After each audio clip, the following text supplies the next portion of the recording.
It is. Wonderful. And I believe we are live. We're Yeah. live. Welcome to the Bard Book Club. Welcome to Romeo and Juliet. Very exciting.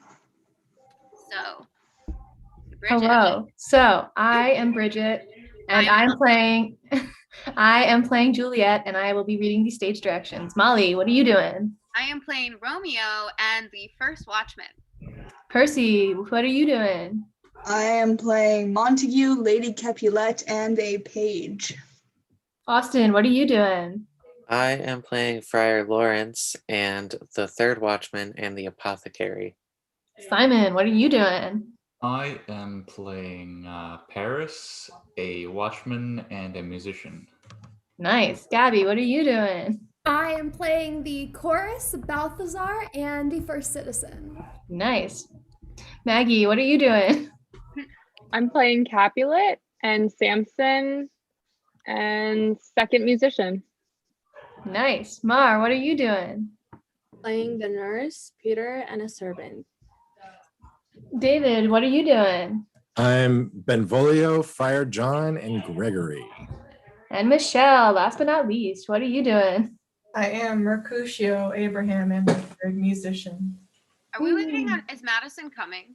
I'm not sure. She didn't respond to my message. So, who's Madison play? Because someone might He is playing, on this list, the Prince and Lady Montague and Tybalt. So maybe assign those roles to backup. Yeah. Mar can be Lady Montague. Hold on, let me see. I had already cast those roles and then I changed them, so I can just change them back to what they were. Okay. Give me one sec to look at the history of the document. Prepared. Yeah. This is professional. So professional. Previous version. The BBC Joke. Hire us.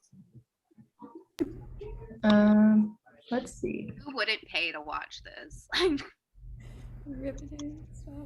You know what? Never mind. I'll just I cast stream them my now. D&D sessions on Monday, and I was like about that. David, do you want to play Tybalt? And Sure. All right. Mar can be Lady Montague. Is that what you yes. said? Okay, Mar, you're Lady Montague, and then I can be the other person because I think I'm the only person with two roles, question mark. No. yeah, but you're Juliet. You can't also be the prince. Oh, I forgot who the third role was. Austin, be the prince. Be the prince. Okay, are we ready? I thought it was random side character number 3. That's why. Okay. If you're not in scene 1, get out of here. Act 1, prologue. Do I read the prologue or who is reading the prologue? I'll just read it. It's fine. 2 houses, both alike in dignity, in fair Verona where we lay our scene, from ancient grudge break to new mutiny, where civil blood makes civil hands unclean. From forth the fatal loins of these 2 foes, a pair of star-crossed lovers take their life, whose misadventures piteous overthrows do with their death bury their parents' strife. The fearful passage of their death-marked love and the continuance of their parents' rage, which but their children's end naught could remove, is now the 2 hours' traffic of our stage, the which if you with patient ears attend, what here shall miss, our toil shall strive to mend. Scene 1, Verona, a public place. Enter Samson and Gregory of the house of Capulet, armed with swords and bucklers. Gregory, on my word, will not carry coals. No, for then we should be colliers. I mean, and we being collar, will draw. Aye, while you live, draw your neck out the collar. I strike quickly, being moved. But thou art not quickly moved to strike. A dog of the house of Montague moves me. To move is to stir, and to be valiant is to stand. Therefore, if thou art moved, thou'st runnest away. A dog of that house shall move me to stand. I will take the wall of any man or maid of Montague's. That shows thee a weak slave, for the weakest goes to the wall. True, and therefore women, being the weaker vessels, and ever thrust to the wall. Therefore I will push Montague's men from the wall and thrust his maids to the wall. The quarrel is between our masters and us, their men. 'Tis all one. I will show myself a tyrant. When I have fought with the men, I will be cruel with the maids and cut off their heads. The heads of the maids? I, the heads of the maids, or their maiden heads? Take it in what sense thou wilt. Thou must take it in a sense that feel it. Me they shall feel when I am able to stand. And 'tis known I am a pretty piece of flesh. 'Tis as well thou art not fish. If thou hadst, thou had been poor John. Draw thy tool. Here comes two of the house of the Montagues. My naked weapon is out. Quarrel, I will back thee. How? Turn thy back and run? Fear me not. No, Mary, I fear thee. Let us take the law of our sides. Let them begin. I will frown as I pass by. Let them take it as they list. Nay, as they dare. I will bite my thumb at them, which is a disgrace to them if they bear it.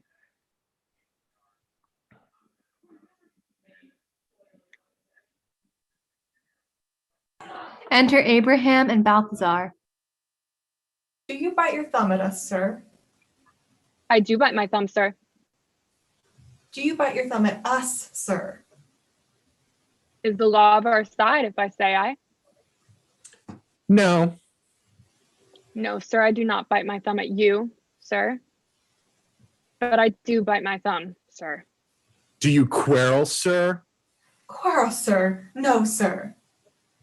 If you do, sir, I am for you. I serve a man as good as you. As No good a better. man as you. No better. Well, sir, Say better. Here comes one of my master's kinsmen. yes, better. Sir, You lie.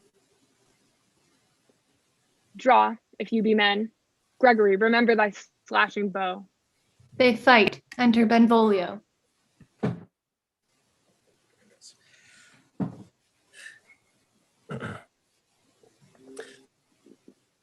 Pot, fools, put up your swords. You know not what you do. Beats down their swords. Enter Tybalt. What art thou drawn among these heartless hinds? Turn thee, Benvolio, look upon thy death. I do but keep the peace. Put up thy sword, or manage it to part these men with me. What? Drawn and talk of peace? I hate the word, as I hate hell all Montagues and thee. Have it thee, coward. They fight. Enter several of both houses who join the fray. Then enter citizens with clubs. Clubs, bills, and partisans strike. Beat them down. Down with the Capulets. Down with the Montagues. Enter Capulet in his gown and Lady Capulet. What noise is this? Give me my long sword, ho. A crutch, a crutch. Why call you for a sword? A sword, I say. Old Montague was come and flourishes his blade in spite of me. Enter Montague and Lady Montague. Thou villain Capulet, hold me not, let me go. Thou shalt not stir a foot to seek a foe. Enter Prince with attendants. Rebellious subjects, enemies to peace, profaners of this neighborhood stand still. Will they not hear what ho, you men, you beasts that quench the fire of your pernious rage, with purple fountains issuing from your veins, on pain of torture from those bloody hands, throw your mistempered weapons to the ground, and hear the sentence of your moved prince. Three civil brawls, bred of an airy word, by thee, old Capulet and Montague, have thrice disturbed the quiet of our streets, and made Verona's ancient citizens, cast by their grave beseeming ornaments, to wield old partisans, and hand as old. Cankered with peace, depart your cankered hate. If ever you disturb our streets again, your lives shall pay for the forfeit of the peace. For this time, all the rest depart away. You, Capulet, shall go along with me. And Montague, come you this afternoon, to know our further pleasure in this case, to old Freetown, our common judgment place. Once more, on pain of death, all men depart.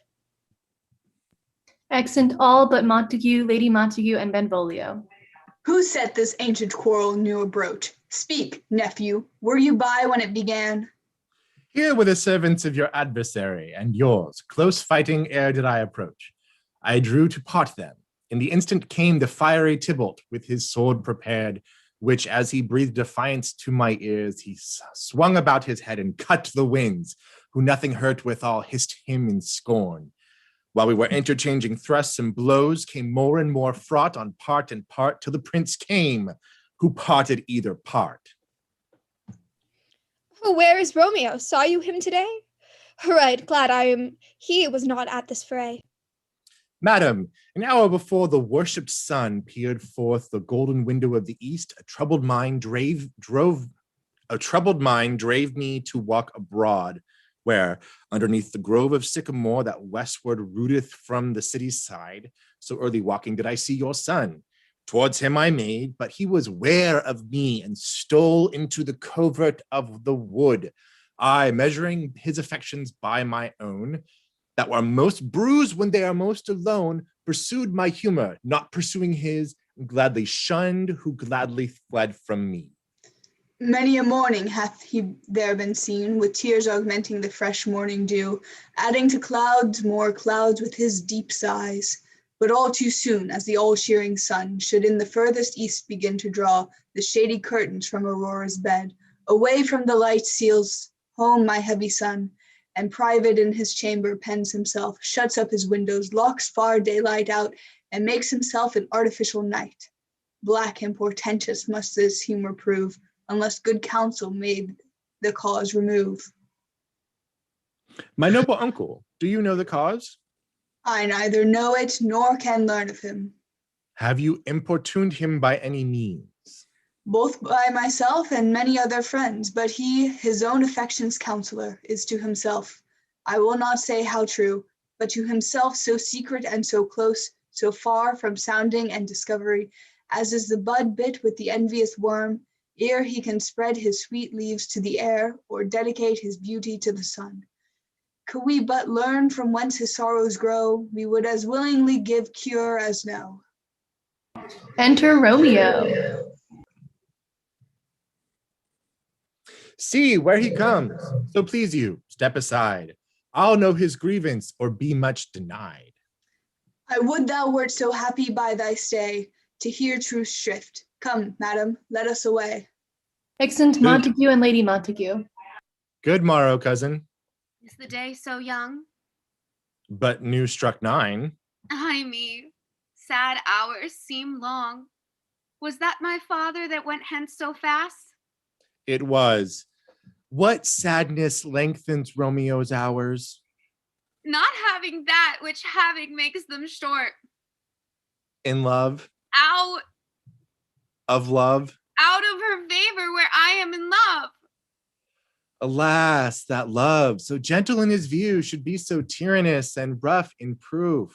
Alas, that love whose view is muffled still, should without eye see pathways to his will. Where shall we dine? Oh me, what fray was here? Yet tell me not, for I have heard it all. Here's much to do with hate, but more with love. Why then, O brawling love, O loving hate, O anything of nothing first create, O heavy lightness, serious vanity, misshapen chaos of well-seeming forms, feather of lead, bright smoke, cold fire, sick health, still waking sleep, that is not what it is. This love I feel, that I feel no love in this. Dost thou not laugh? No, cuz. I'd rather weep Good heart at what? at thy good heart's oppression. Why such love's transgression? Griefs of mine own lie heavy in my breast, which thou wilt propagate to have it pressed with more of thine. This love that thou hast shown doth add more grief to too much of mine own. Love is a smoke raised with the fume of sighs, being purged of fire sparkling in lovers' eyes, being vexed to see nourished with lovers' tears. What is it else? A madness most discreet, a choking gall and a preserving sweet. Farewell, my cause. Soft, I will go along. And if you leave me so, you do me wrong. Tut, I have lost myself. I am not here. This is not Romeo. some other where. Tell me, in sadness, who is it that you love? What shall I groan and tell thee? Groan, why no, but sadly. Tell me who. Did a sick man in sadness make his will? Word ill urged to one that is so ill. In sadness, cousin, I do love a woman. I aimed so near when I supposed you loved. A right good mark, man. And she's fair I love. A right fair mark, fair cuz as soon as tit. Well, in that hit you miss. She'll not be hit with Cupid's arrow. She hath Dian's wit, and in strong proof of chastity, well armed from lover's weak childish bow, she lives unharmed. She will not stay the siege of loving terms, nor bid the encounter of assailing eyes, nor ope her lap to saint seducing gold. Oh, she is rich in beauty, only poor, that when she dies with beauty dies her store. Then she hath sworn that she will still live chaste. She hath, and in that sparing makes huge waste. For beauty starved with her severity cuts beauty off from all posterity. She is too fair, too wise, wisely too fair, to merit bliss by making me despair. She hath forsworn to love, and in that vow do I live dead, that live to tell it now. Be ruled by me. Forget to think of her. Oh, teach me how I should forget to think. By giving liberty unto thine eyes. Examine other beauties. 'Tis the way to call hers exquisite in question more. These happy masks that kiss fair ladies' brows, being black put us in mind, they hide the fair. He that is struck him blind cannot forget the precious treasure of his eyesight lost. Show me a mistress that is passing fair. What doth her beauty serve but as a note where I may read who passed that passing fair? Farewell, thou cannot teach me to forget. I'll pay that doctrine or else die in debt. Excellent. Scene 2, a street. Enter Capulet, Paris, and servant. But Montague is bound as well as I, and penalty like, and 'tis not hard, I think, for men as old as we to keep the peace. Of honorable reckoning are you both, and pity 'tis you lived at odds so long. But now, my lord, what say you to my suit? By saying, or what I have said before, my child is yet a stranger in the world. She had not seen the change of 14 years. Let 2 more summers wither in their pride, ere we may think her ripe to be a bride. Younger than she, our happy mother's maid. And too soon married are those so early made. The earth hath swallowed all my hopes, but she is the hopeful lady of my earth. But will her gentle Paris get her heart? My will to her consent is but a part, and she agree with in her scope of choice lies my consent and fair according voice. This night I hold an accustomed feast, whereto I have invited many a guest, such as I love, and you among the store, one more, most welcome, makes my number more. At my poor house, look to behold this night, earth treading stars that make dark heaven light, such comfort as do lusty men young feel when well apparelled April on the heel of limping winter treads. Even such delight among fresh female buds shall you this night inherit at my house. Here all see, and like her most whose merit most shall be, which on more view of many mine being one, may stand in number, though in reckoning one. None. Come, go with me. To servant, giving a paper. Go, sirrah, and trudge about through fair Verona. Find those persons out whose names are written here. and to them say, my house and welcome, on their pleasure stay. Exeunt Capulet and Paris. Find them out whose names are written here. It is written that the shoemaker should meddle with his yard, and the tailor with his last, the fisher with his pencil, and the painter with his nets. But I am sent to find those persons whose names are here writ, and can never find what names the written person hath there writ. I must to the learn in good time. Enter Benvolio and Romeo. Tut, man, one fire burns out another's burning. One pain is lessened by another's anguish. Turn giddy, be hope by backward turning. One desperate grief cures it with another's languish. Take thou some new infection to thy eye, and the rank poison of the old will die. Your plaintive leaf is excellent for that, For what, I pray thee? for your broken shin. Why, Romeo, art thou mad? Not mad, but bound more than a madman is. Shut up in prison, kept without my food, whipped and tormented. God den, good fellow. Gody gooden, I pray, sir, can you read? I, my own fortune and misery. Perhaps you have learned it without a book. Oh, sorry. Perhaps you have learned it with that book, but I pray, can you read anything you see? I, if I know the letters and the language. You say honestly, rest you merry. Say, fellow, I can read. Reads. Signor Martino and his wife and daughters, country Anselmi and his beauteous sisters, the lady widow of Vitravio, Signor Placentio, and his lovely nieces, Mercutio and his brother Valentine, mine uncle Capulet, his wife and daughters, my fair niece Rosalind, Livia, Signor Valentino, and his cousin Tybalt, Lucio, and lively Helena, a fair assembly. Whither should they come? Up Whither? to supper to our house. Whose house? My master's. Indeed, I should have asked you that before.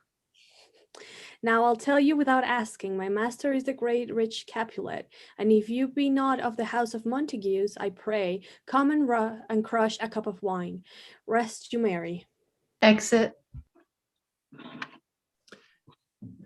At this same ancient feast of Capulets sups the fair Rosalind, with whom thou so lovest.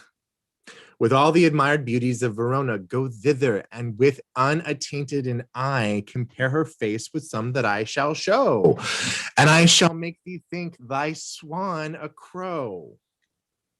When the devout religion of mine eye maintains such falsehood, then turn tears to fires, and these who oft drown could never die. Transparent heretics be burnt for liars. One fairer than my love, the all-seeing sun never saw her match since first the world begun. Tut, you saw her fair, nothing else being by, herself poised with herself in either eye, but in that crystal scales let there be weighed your lady's love against some other maid, that I will show you shining at this feast, and she shall scant show well that now shows best. I'll go along, no such sight to be shown, but to rejoice in splendor of mine own. Exeunt. Scene 3. A room in Capulet's house. Enter Lady Capulet and a nurse. Nurse, where is my daughter? Call her forth to me. Now by my maiden head, at 12-year-old, I bade her come. What lamb, what ladybird, God forbid, where's this girl? What, Juliet? Enter Juliet. How now? Who calls? Your mother. Madam, I am here. What is your will? This is the matter.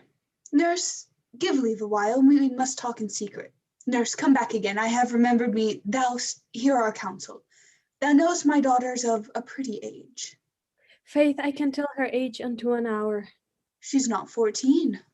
I'll lay 14 of my teeth, and yet to my teeth be it spoken, I have but 4. She's not 14. How long is it now to Lammas tide? A fortnight and odd days.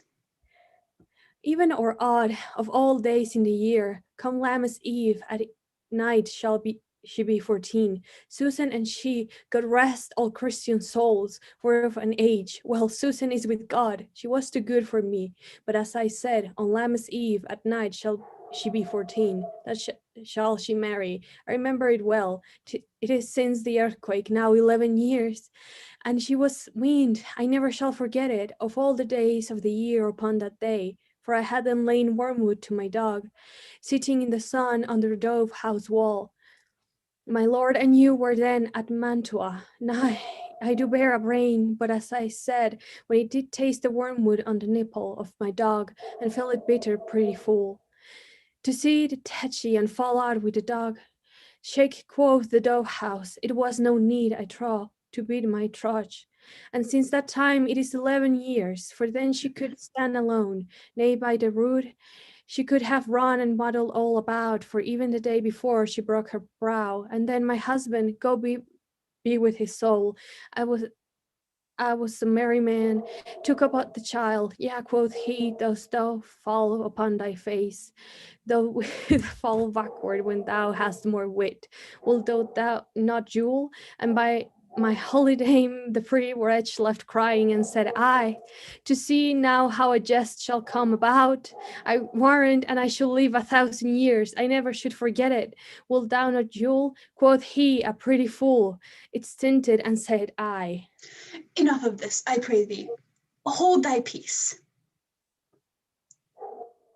Yes, madam, and yet I cannot choose but laugh, to think it should leave crying and say aye, and yet I warrant it had upon its brow a bump as big as a young crocodile's stone, a parlous knock, and it cried bitterly, yea, quoth my husband, falls upon thy face, thou wilt fall backward when thou comest to age, wilt thou not, Yule? It stinted and said aye. And stint thou too, I pray thee, nurse, say I. Peace I have done, God mark thee to his grace, thou was the prettiest babe that I ever nursed, and I might live to see thee married once, I have my wish. Marry, that marry is the very theme I come to talk of. Tell me, daughter, Juliet, how stands your disposition to be married? It is an honor that I dream not of. An honor, were not I thine only nurse, I will say thou hadst tucked wisdom from my teat. Well, think of marriage now. Younger than you, here in Verona, ladies of esteem are made already mothers. By my account, I was your mother much upon these years that you are now. And Paris seeks you out for his love. Ah, man, young lady, such a man, as all the world, why, he's a man of wax. Verona's summer hath not such a flower. Nay, he's a flower, in faith, a berry flower. What say you? Can you love the gentleman? This night you shall behold him at our feast. Read o'er the volume of young Paris's face, and find delight writ there with beauty's pen. Examine every married lineament, and see how one another lends contentment, and what obscured in this fair volume lies find written in the margent of his eyes. This precious book of love, this unbound lover, to beautify him only lacks a cover. The fish lives in the sea, and 'tis much pride, for fair without the fair within to hide, that books in many eyes doth share the glory that in gold clasps lock in golden story. So, shall you share all he doth possess by having him, making yourself no less? No less, nay bigger, women grow by men. Speaking briefly, can you like of Paris's love? I'll look to like if looking liking move, but no more deep will I endart mine eye than your consent gives strength to make it fly. Enter a servant. Madam, the guests are come, supper served up, you called, my young lady asked for, the nurse cursed in the pantry, and everything in extremity. I must hence to wait, I beseech you, follow straight. We follow thee. Exit servant. Juliet, the county stays. Go, girl, seek happy nights to happy days. Exit. Scene 4, a street. Enter Romeo, Mercutio, Benvolio with 5 or 6 maskers, torchbearers, and others. What shall this speech be spoke for our excuse? Or shall we start without an apology? The dative out of such prolixity that we have no Cupid hoodwinked with a scarf, bearing a Tartar's painted bow of lace, scaring the ladies like a crow keeper, nor know without book prologue faintly spoke after the prompter for our entrance. But let them measure us by what they will. We'll measure them a measure and be gone. Give me a torch. I am not for this ambling, being but heavy. I will bear the light. Nay, gentle Romeo, we must have you dance. Not, I believe me, you have dancing shoes with nimble soles. I have a soul of lead. So stakes me to the ground, I cannot move. You are a lover. Borrow Cupid's wings and soar with them above a common bound. I am too sore and pierced with his shaft to soar with his light feathers, and so bound I cannot bound a pitch above dull woe. Under love's heavy burden do I sink. And to sink in it. Should you burden love, too great oppression for a tender thing? Is love a tender thing? It is too rough, too rude, too boisterous, and it pricks like a thorn. If love be rough with you, be rough with love. Prick love for pricking, and you beat love down. Give me a case to put my visage in, a visor for a visor. What care I what curious eye doth quote deformities? Here are the beetle brows shall blush for me.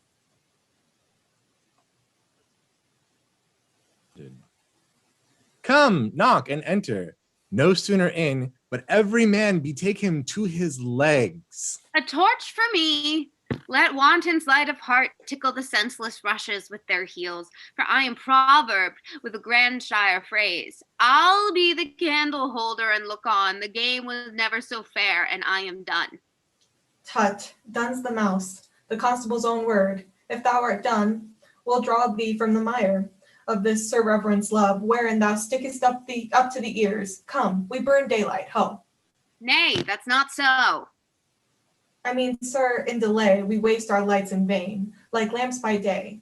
Take our good meaning, for our judgment sits 5 times in that air once in our 5 wits. And we mean well in going this mass, but 'tis not wit to go. Why, may one ask? I dreamed a dream tonight. And so did I. Well, what was yours? That dreamers often lie. In bed asleep while they do deem things true. Oh, then I see Queen Mab hath been with you. She is the fairy's midwife, and she comes in shape no bigger than an agate stone, on the forefinger of an alderman, drawn with a team of little atomies, athwart men's noses as they lie asleep.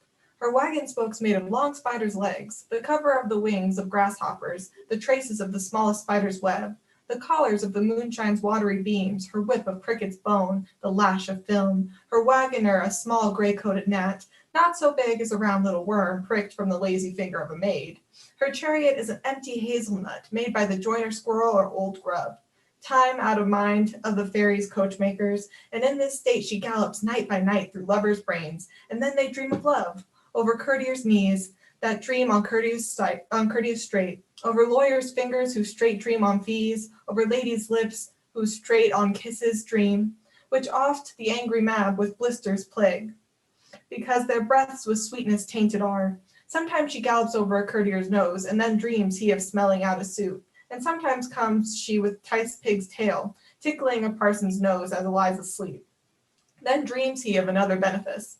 Sometimes she driveth over a soldier's neck, and then dreams he of cutting foreign throats, of breaches, ambuscados, Spanish blades, of health 5 fathoms deep, and then anon drums in the ear, at which he starts and wakes, and being thus frightened, swears a prayer or two, and sleeps again. That is very Mab that plats the manes of horses in the night, and bakes the efflux in soul sluttish hairs, which once untangled much misfortune bodes. This is the hag, when maids lie on their backs, that presses them and leans them first to bear, making them women of good carriage. This is she. Peace, Mercutio, peace, thou talks of nothing.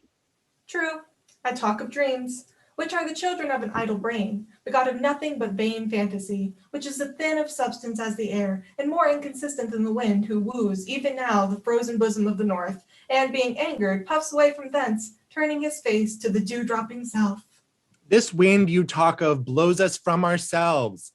Supper is done, and we shall come too late. I fear too early, For my mind misgives some consequence, yet hanging in the stars shall bitterly begin his fearful date with this night's revels, and expire the term of a despised life closed in my breast by some vile forfeit of untimely death. But he that hath steerage of my course, direct my sail on lusty gentlemen. Strike, drum. Excellent. Scene 5. A hall in Capulet's house. Musicians waiting. Enter serving men with napkins. Okay, where's Potpen that he helps not to take away? He shift a trencher, he scrape a trencher. When good manner shall lie all in one or two men's hands, and they unwashed too, it is a foul thing. Away with the joint stools, remove the cupboard, look to the plate, go thou save me a piece of marchpane, and as thou lovest me, let the porter let in Susan Grinstone and Nell, Antony and Potpen. Aye, boy, ready. You are looked for and called, for asked for and sought for in the great chamber. We cannot be here and there too. Cheerly, boys, be brisk a while, and the longer liver take all. Enter Capulet with Juliet and others of his house, meeting the guests and maskers. Welcome, gentlemen. Ladies that have their toes unplagued with corns will have a bout with you. Aha, my mistresses, which of you all will now deny to dance? She that makes a dainty, she I'll swear hath corns. Am I come near now? Welcome, gentlemen. I have seen that day that I have worn a visor and could tell a whispering tale in a fair lady's ear, such as would please. 'Tis gone, 'tis gone, 'tis gone. You are welcome, gentlemen. Come, musicians, play. A hall, give room, and foot it, girls. Music plays and they dance. More light, you knaves. Turn the tables up and quench the fire. The room has grown too hot. And sirrah, this unlooked for sport comes well. Nay, sit, good cousin Capulet. For you and I are past our dancing days. How long is it since last yourself and I were in a mask? By a lady, 30 years. What, man? 'Tis not so much, 'tis not so much. 'Tis since the nuptials of Lucentio. So come Pentecost as quickly as it will. Some 25 years, and then we mask. 'Tis more, 'tis more. His son is elder, sir. His son is 30. Will you tell me that? His son was but a ward 2 years ago. What lady is that, which doth enrich the hand of yonder knight? I know not, sir. Oh, she doth teach the torches to burn bright. It seems she hangs upon the cheek of night like a rich jewel in Ethiop's ear, beauty too rich for use, for earth too dear. Shows a snowy dove trooping with crows, as yonder lady o'er her fellows shows. The measure done, I'll watch her place stand, and touching hers, make blessed my rude hand. Did my heart love till now? Forswear its sight, for I never saw beauty till this night. This by his voice should be a Montague. Fetch me my rapier, boy. What dares the slave come hither covered with an antic face, to flee and scorn at our solemnity? Now by the stock and honor of my kin, to strike him dead I hold it not a sin. Why, how now, kinsman? Wherefore storm you so? Uncle, this is a Montague, our foe, a villain that is hither come in spite, to scorn at our solemnity this night. Young Romeo, is it? 'Tis he, that villain Romeo? Content thee, gentle coz, let him alone. He bears him like a portly gentleman, and to say truth, Verona brags of him to be a virtuous and well-governed youth. I would not for the wealth of all the town here in my house do him disparagement. Therefore be patient, take no note of him. It is my will. The will, if thou respect, show a fair presence and put off these frowns, an ill-beseeming semblance for a feast. It fits when such a villain is a guest. I'll not endure him. He shall be endured. What, goodman boy? I say he shall. Go to. Am I the master here or you? Go to. You'll not endure him. God shall mend my soul. You'll make a mutiny amongst my guests. You will set a cock-a-hoop. You'll be the man. Why, uncle, 'tis a shame. Go to. You are a saucy boy, isn't too indeed? This trick may chance to scathe you, I know that. You may contrary me, marry, 'tis time. Well said. My hearts, you are socks. Go. Be quiet, or more light, for shame, I'll make you quiet. What, cheerly, my hearts. Patience perforce with willful collier meeting makes my flesh tremble in their different greeting. I will withdraw, but this intrusion shall, now seeming sweet, convert to bitter gall. Exit.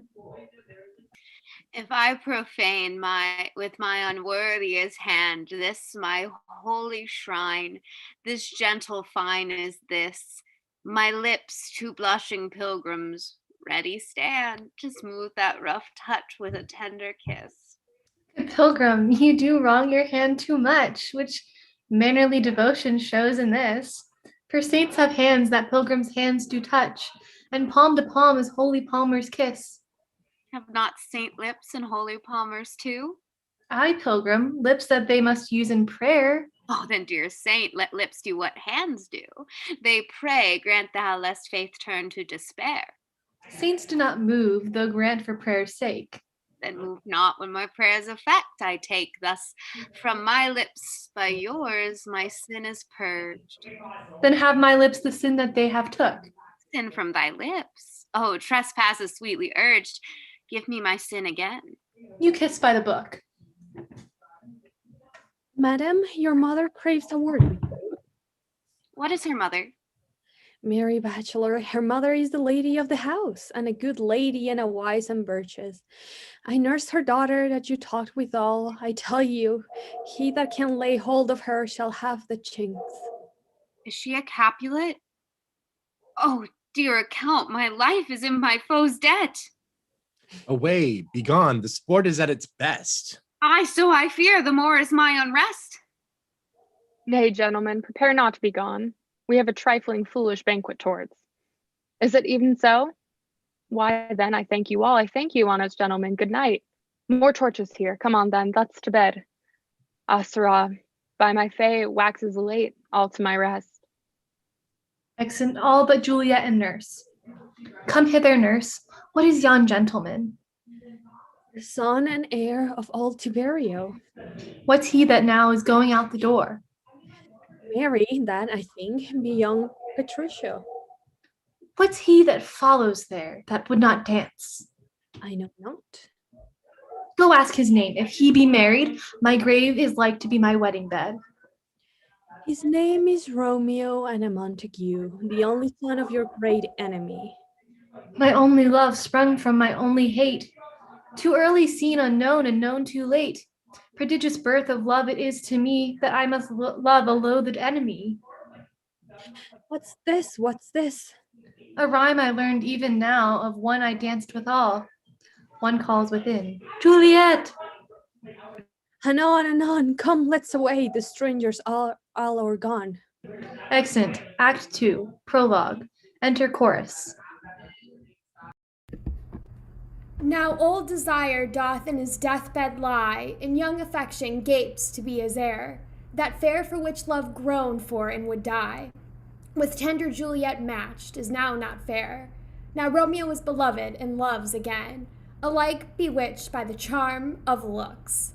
But to his foe supposed he must complain, and she steals love's sweet bait from fearful hooks. Being held a foe, he may not have access to breathe such vows as lovers use to swear. And she as much in love, her means much less, to meet her new beloved anywhere. But passion lends them power, time means to meet, tempering extremities with extreme sweet. Exit, Scene 1. A lane by the wall of Capulets' orchard. Enter Romeo. Can I go forward when my heart is here? Turn back, dull earth, and thy center out. He climbs the wall and leaps down within it. Enter Benvolio and Mercutio.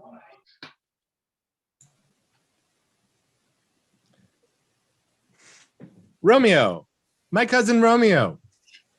He is wise, and on my lie hath stolen him home to bed. He ran this way and leapt this orchard wall. Call, good Mercutio. Nay, I'll conjure too. Romeo, humors, madman, passion, lover, appear thou in the likeness of a sigh. Speak but one rhyme, and I am satisfied. Cry but I me, pronounce but love and dove. Speak to my gossip Venus one fair word, one nickname for her purblind son and heir. Young Adam Cupid, he that shot so trim, when King Cophetua loved and beggar made, he heareth not, he stirreth not, he moveth not.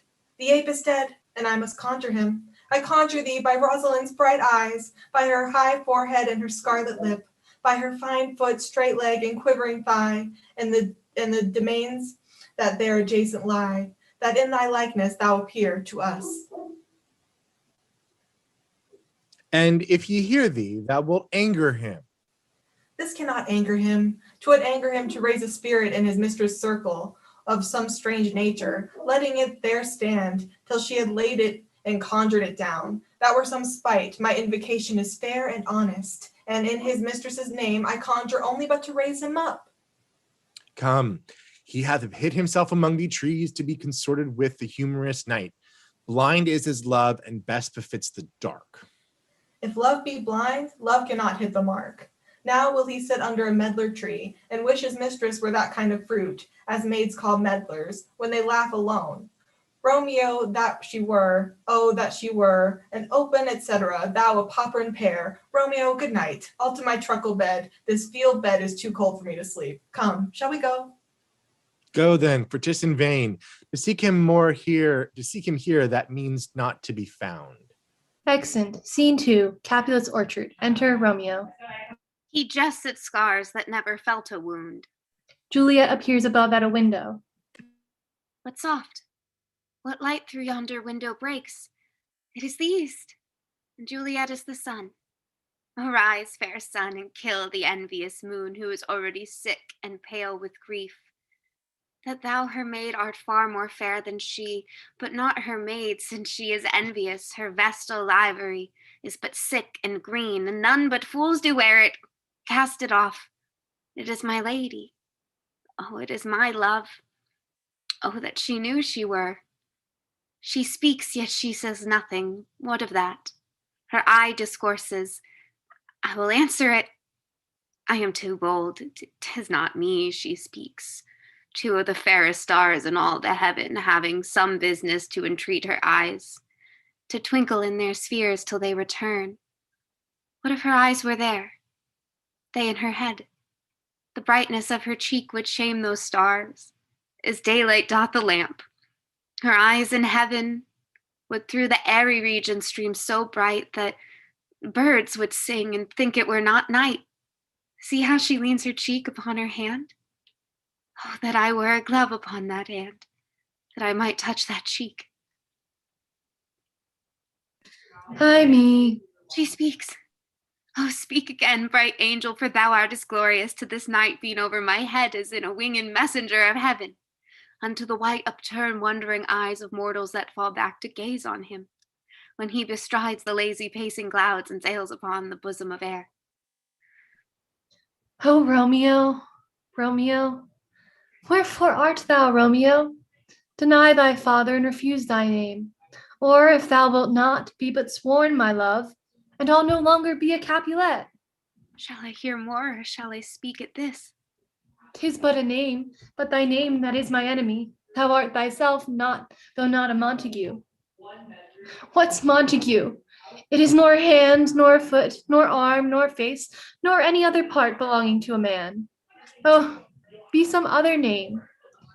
What's in a name, that which we call a rose? By any other name would smell as sweet. So Romeo would, were he not Romeo called, retain that dear perfection which he owes without that title. Romeo, doff thy name, and for that name which is no part of thee, take all myself. I take thee at thy word. Call me but love, and I'll be new baptized. Henceforth I never will be Romeo. What man art thou that thus be screened in night, so stumblest on my counsel. By a name I know not how to tell thee who I am. My name, dear saint, is hateful to myself, because it is an enemy to thee. Had I it written, I would tear the word. My ears have not yet drunk 100 words of that tongue's utterance, yet I know the sound. Art thou not Romeo and a Montague? Neither, fair saint, of either thee dislike. How camest thou hither? Tell me, and wherefore? The orchard walls are high and hard to climb, and the place death, considering who thou art, if any of my kinsmen find thee here. With love's light wings did I overperch these walls. For stony limits cannot hold love out, and what love can do that dares love attempt, therefore thy kinsmen are no let to me. If they do see thee, they will murder thee. Alack, there lies no more peril in thine eye than 20 of their swords. Look thou but sweet, and I am proof against their enmity. I would not for the world they saw thee here. I have night's cloak to hide me from their sight, and but thou love me, let them find me here. My life were better ended by their hate than death prologued wanting of thy love. But by whose direction foundst thou out this place? By love, who first did prompt me to inquire. He lent me counsel, and I lent him eyes. I am no pilot, yet wert thou as far as that vast shore washed with the farthest sea, I would adventure for such merchandise. Thou know'st the mask of night is on my face, else would a maiden blush bepaint my cheek for that which thou hast heard me speak tonight. Fain would I dwell on form, fain deny what I have spoke, but farewell compliment. Dost thou love me? I know thou wilt say aye, and I will take thy word, yet if thou swearest, thou mayest prove false. At lovers' perjuries, they say, then say Jove laughs. O gentle Romeo, if thou dost love, pronounce it faithfully, or if thou thinkst I am too quickly won, I'll frown and be perverse and say thee nay, so thou wilt too, but else not for the world. In truth, fair Montague, I am too fond, and therefore thou mayest think my behavior light. But trust me, gentlemen, I'll prove more true than those that have more cunning to be strange. I should have been more strange, I must confess, but that thou overheardst ere I was ware, my true love's passion. Therefore pardon me, my true love's passion. Therefore pardon me, and not impute this yielding to light love, which dark night hath so discovered. Lady, by yonder blessed moon, I swear that tips with silver all these fruit tree tops. Oh, swear not by the moon, the inconstant moon, that monthly changes in her circled orb, lest that thy love prove likewise variable. Shall I swear by? Do not swear at all, or, if thou wilt, swear by thy gracious self, which is the god of my idolatry, and I'll believe thee. If my heart's dear love. Well, do not swear. Although I joy in thee, I have no joy in this contract tonight. It's too rash, too unadvised, too sudden, too like lightning, which doth cease to be, ere one can say it lightens. Sweet, good night. This bud of love, by summer's ripening breath, may prove a beauteous flower when next we meet. Good night, as sweet repose and rest come to thy heart as that within my breast. Or wilt thou leave me so unsatisfied? What satisfaction canst thou have tonight? The exchange of thy love's faithful vow for mine. I gave thee mine before thou didst request it, and yet I would it were to be give again. Wouldst thou withdraw it? For what purpose, love? But to be frank and give it thee again, and yet I wish, but for the thing I have. My bounty is as boundless as the sea, my love as deep. The more I give to thee, the more I have, for both are infinite. Nurse calls within. I hear some noise within. Dear love, adieu. Anon, good nurse. Sweet Montague, be true. Stay by a little, and I will come again. Exit above. Oh, blessed, blessed night. I am afeard. Being a knight, all this is but a dream. Too flattering sweet to be substantial. Re-enter Juliet above. 3 words, dear Romeo, and good night indeed.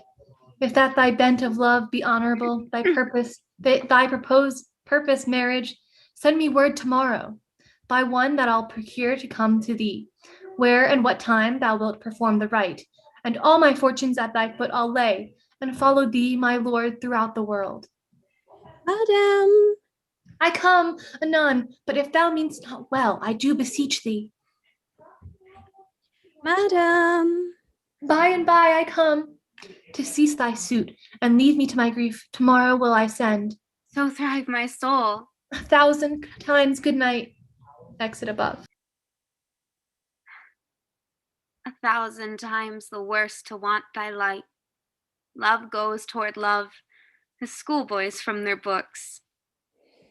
But love from love toward school with heavy looks. Retiring, re-enter Juliet above. Hist! Romeo, hist! Oh, for a falconer's voice to lure this tassel gentle back again. Bondage is hoarse and may not speak aloud, else would I tear the cave where echo lies, and make her airy tongue more hoarse than mine, with repetition of my Romeo's name. It is my soul that calls upon my name. How silver sweet sound lovers' tongues by night, like softest music to attending ears. Romeo, My dear, at what o'clock tomorrow shall I send to thee? at the hour of 9. I will not fail. 'Tis 20 years till then. I have forgot why I did call thee back. Let me stand here till thou remember it. I shall forget to have thee still stand there, remembering how I love thy company. And I'll still stay to have thee still forget, forgetting any other home but this. 'Tis almost morning. I would have thee gone, and yet no further than a wanton's bird, who lets it hop a little from her hand, like a poor prisoner in his twisted gyves, and with a silk thread plucks it back again, so loving, jealous of his liberty. I would I were thy bird. Sweet, so would I. Yet I should kill thee with much cherishing. Good night, good night. Parting is such sweet sorrow that I shall say good night till it be morrow. Exit above. Sleep dwell upon thine eyes, peace in thy breast. Would I were sleep and peace so sweet to rest. Hence will I to my ghostly father's cell, his help to crave, and my dear hap to tell. Exit. Scene 3. Friar Lawrence's cell. Enter Friar Lawrence with a basket. The gray-eyed morn smiles on the frowning night, checkering the eastern clouds with streaks of light, and flecked darkness like drunkard reels from fourth day's path and Titan's fiery wheels. Now, where the sun advanced his burning eye, the day to cheer and night's dark dew to dry, I must upfill this osier cage of ours with baleful weeds and precious juiced flowers, the earth that's nature's mother in her tomb, what is burying grave that is her womb, and from her womb, children of divers kind, we sucking on her natural bosom find, many for many, virtues excellent, none but for some, and yet all different. Oh, mickle is the powerful grace that lies in herbs, plants, stones, and their true qualities, for naught so vile that on earth doth live, but to the earth some special good doth give, nor aught so good but strained from that fair use, revolts from truth birth, stumbling on abuse. Virtue itself turns vice, being misapplied, and vice sometimes by action dignified. Within the infant rind of this small flower, poison hath residence and medicine power. For this, being smelt with that part cheers each part, being tasted slays all senses with the heart. Two such opposed kings encamp them still, in man as well as herbs, grace and rude will, and where the worse is predominant, full soon the canker death eats up that plant. Enter Romeo. Tomorrow, father. Benedicte, what early tongue so sweet saluteth me? Young son, it argues a distempered head, so soon to bid good morrow to thy bed. Care keeps his watch in every old man's eye, and where care lodges, sleep will never lie. But where unbruised youth will with unstuffed brain doth couch his limbs, there golden sleep doth reign. Therefore thy earliness doth me assure, thou art uproused by some distemperature. If not so, then here I hit it right. Our Romeo hath not been in bed tonight. The last is true. The sweeter rest was mine. God pardon sin. Wast thou Rosalind with Rosalind? With Rosalind, my ghostly father? No, I have forgot that name. That name's woe. That's my good son, but where hast thou been then? I'll tell thee. Ere thou ask me it again, I have been feasting with mine enemy, where on a sudden one hath wounded me. That's by me wounded. Both are remedies within thy help and holy psychic lies. I bear no hatred, blessed man, for lo, my intercession likewise steads my foe. Be plain, good son, and homely in thy drift. Riddling confession finds but riddling shrift. Then plainly know my heart's dear love is set on the fair daughter of rich Capulet.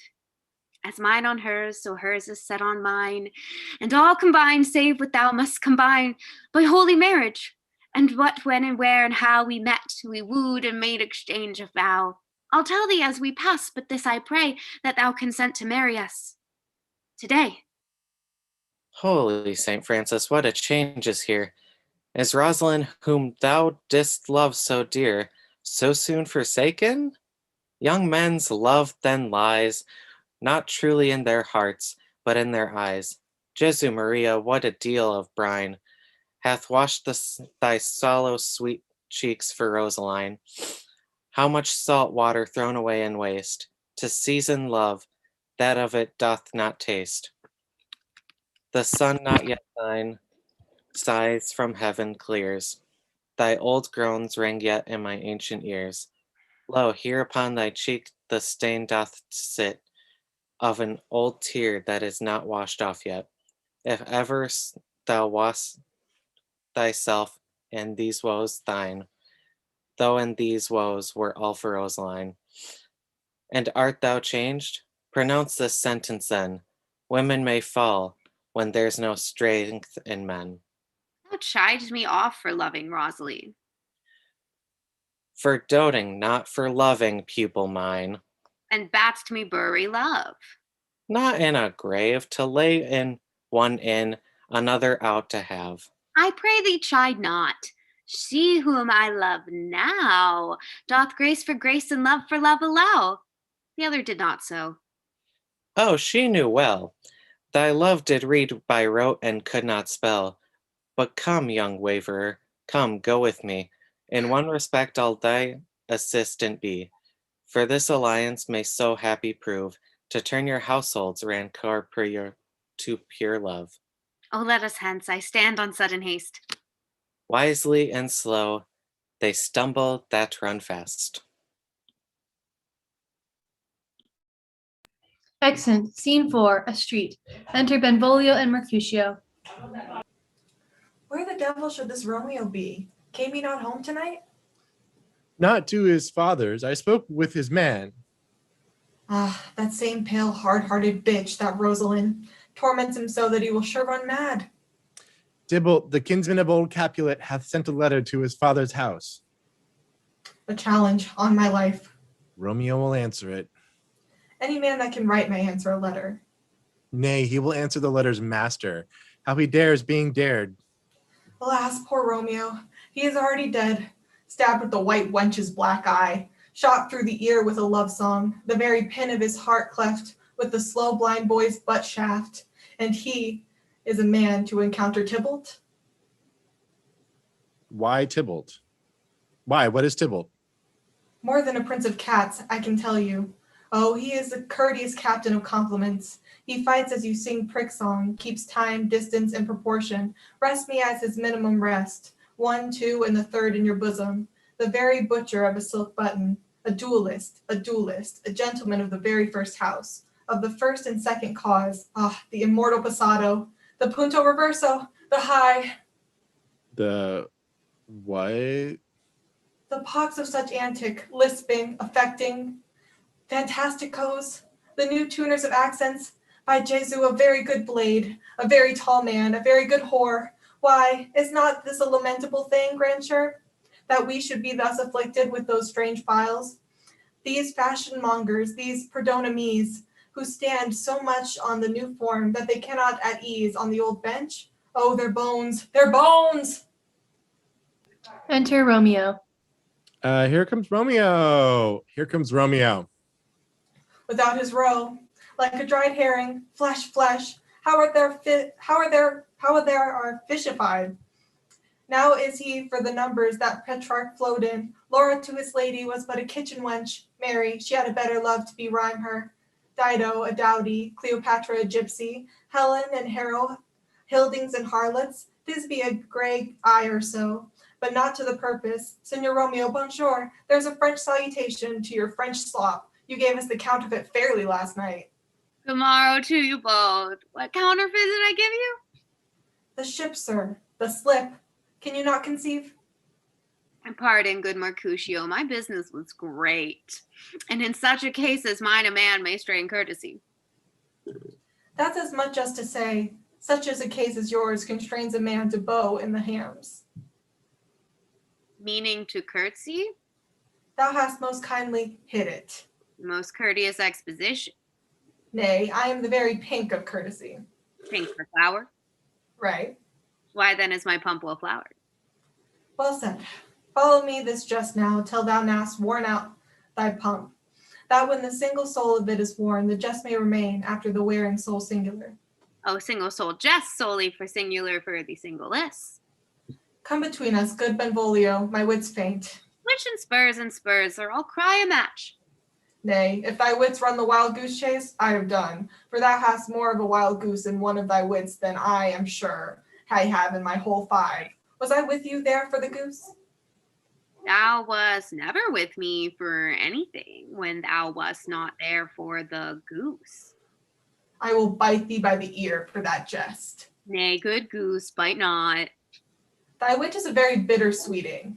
It is a most sharp sauce. And it is not well served into a sweet goose? Oh, here's the wit of a cheverel that stretches from an inch narrow to an ell broad. I stretch it out for that word, broad, which added to the goose proves thee far and wide a broad goose. Why, is not this better now than groaning for love? Now art thou sociable, now art thou Romeo, now art thou what thou art, by art as well as by nature, for this driveling love is like a great natural that runs lolling up and down to hide his bauble in a hole. Stop there. Stop there. Thou desirest me to stop in my tail against the hair. Thou wouldst else have made thy tail large. Oh, thou art deceivest. I would have made it short, for I was come to the whole depth of my tail, and meant indeed to occupy the argument no longer. Here's a goodly gear. Enter Nurse and Peter. A sail, a sail. Two, a shirt and a smock. Peter. Anon.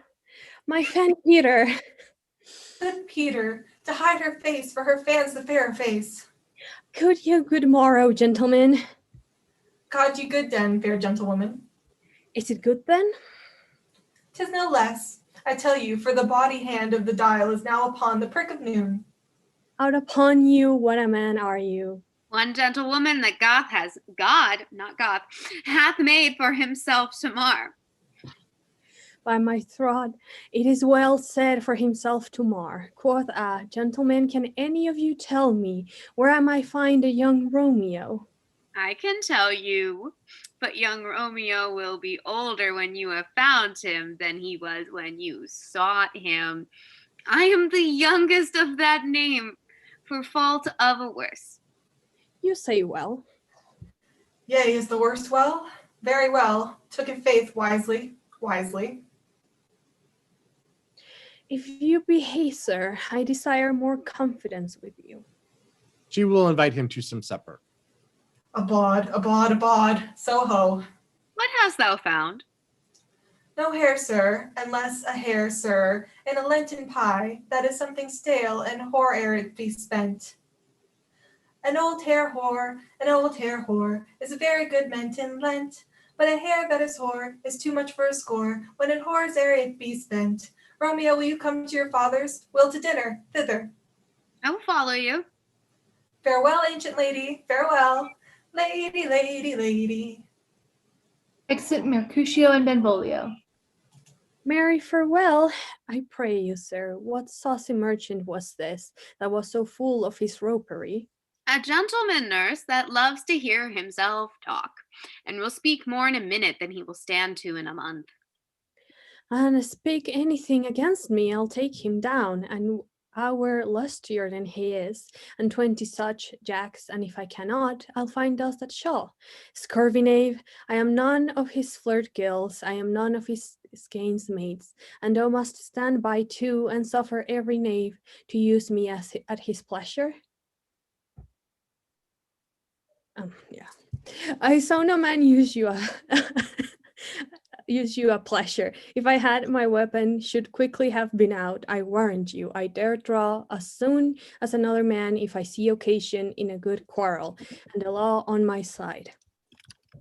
Now, afore God, I am so vexed that every part about me quivers. Scurvy knave, pray you, sir, a word, and as I told you, my young lady bade me inquire you out. What she bade me say, I will keep to myself, but first let me tell you, if you should lead her into a fool's paradise, as they say, it were a very gross kind of behavior, as they say, for the gentlewoman is young, and therefore if you should deal double with her, truly it were an ill thing to be offered to any gentlewoman, and very weak dealing.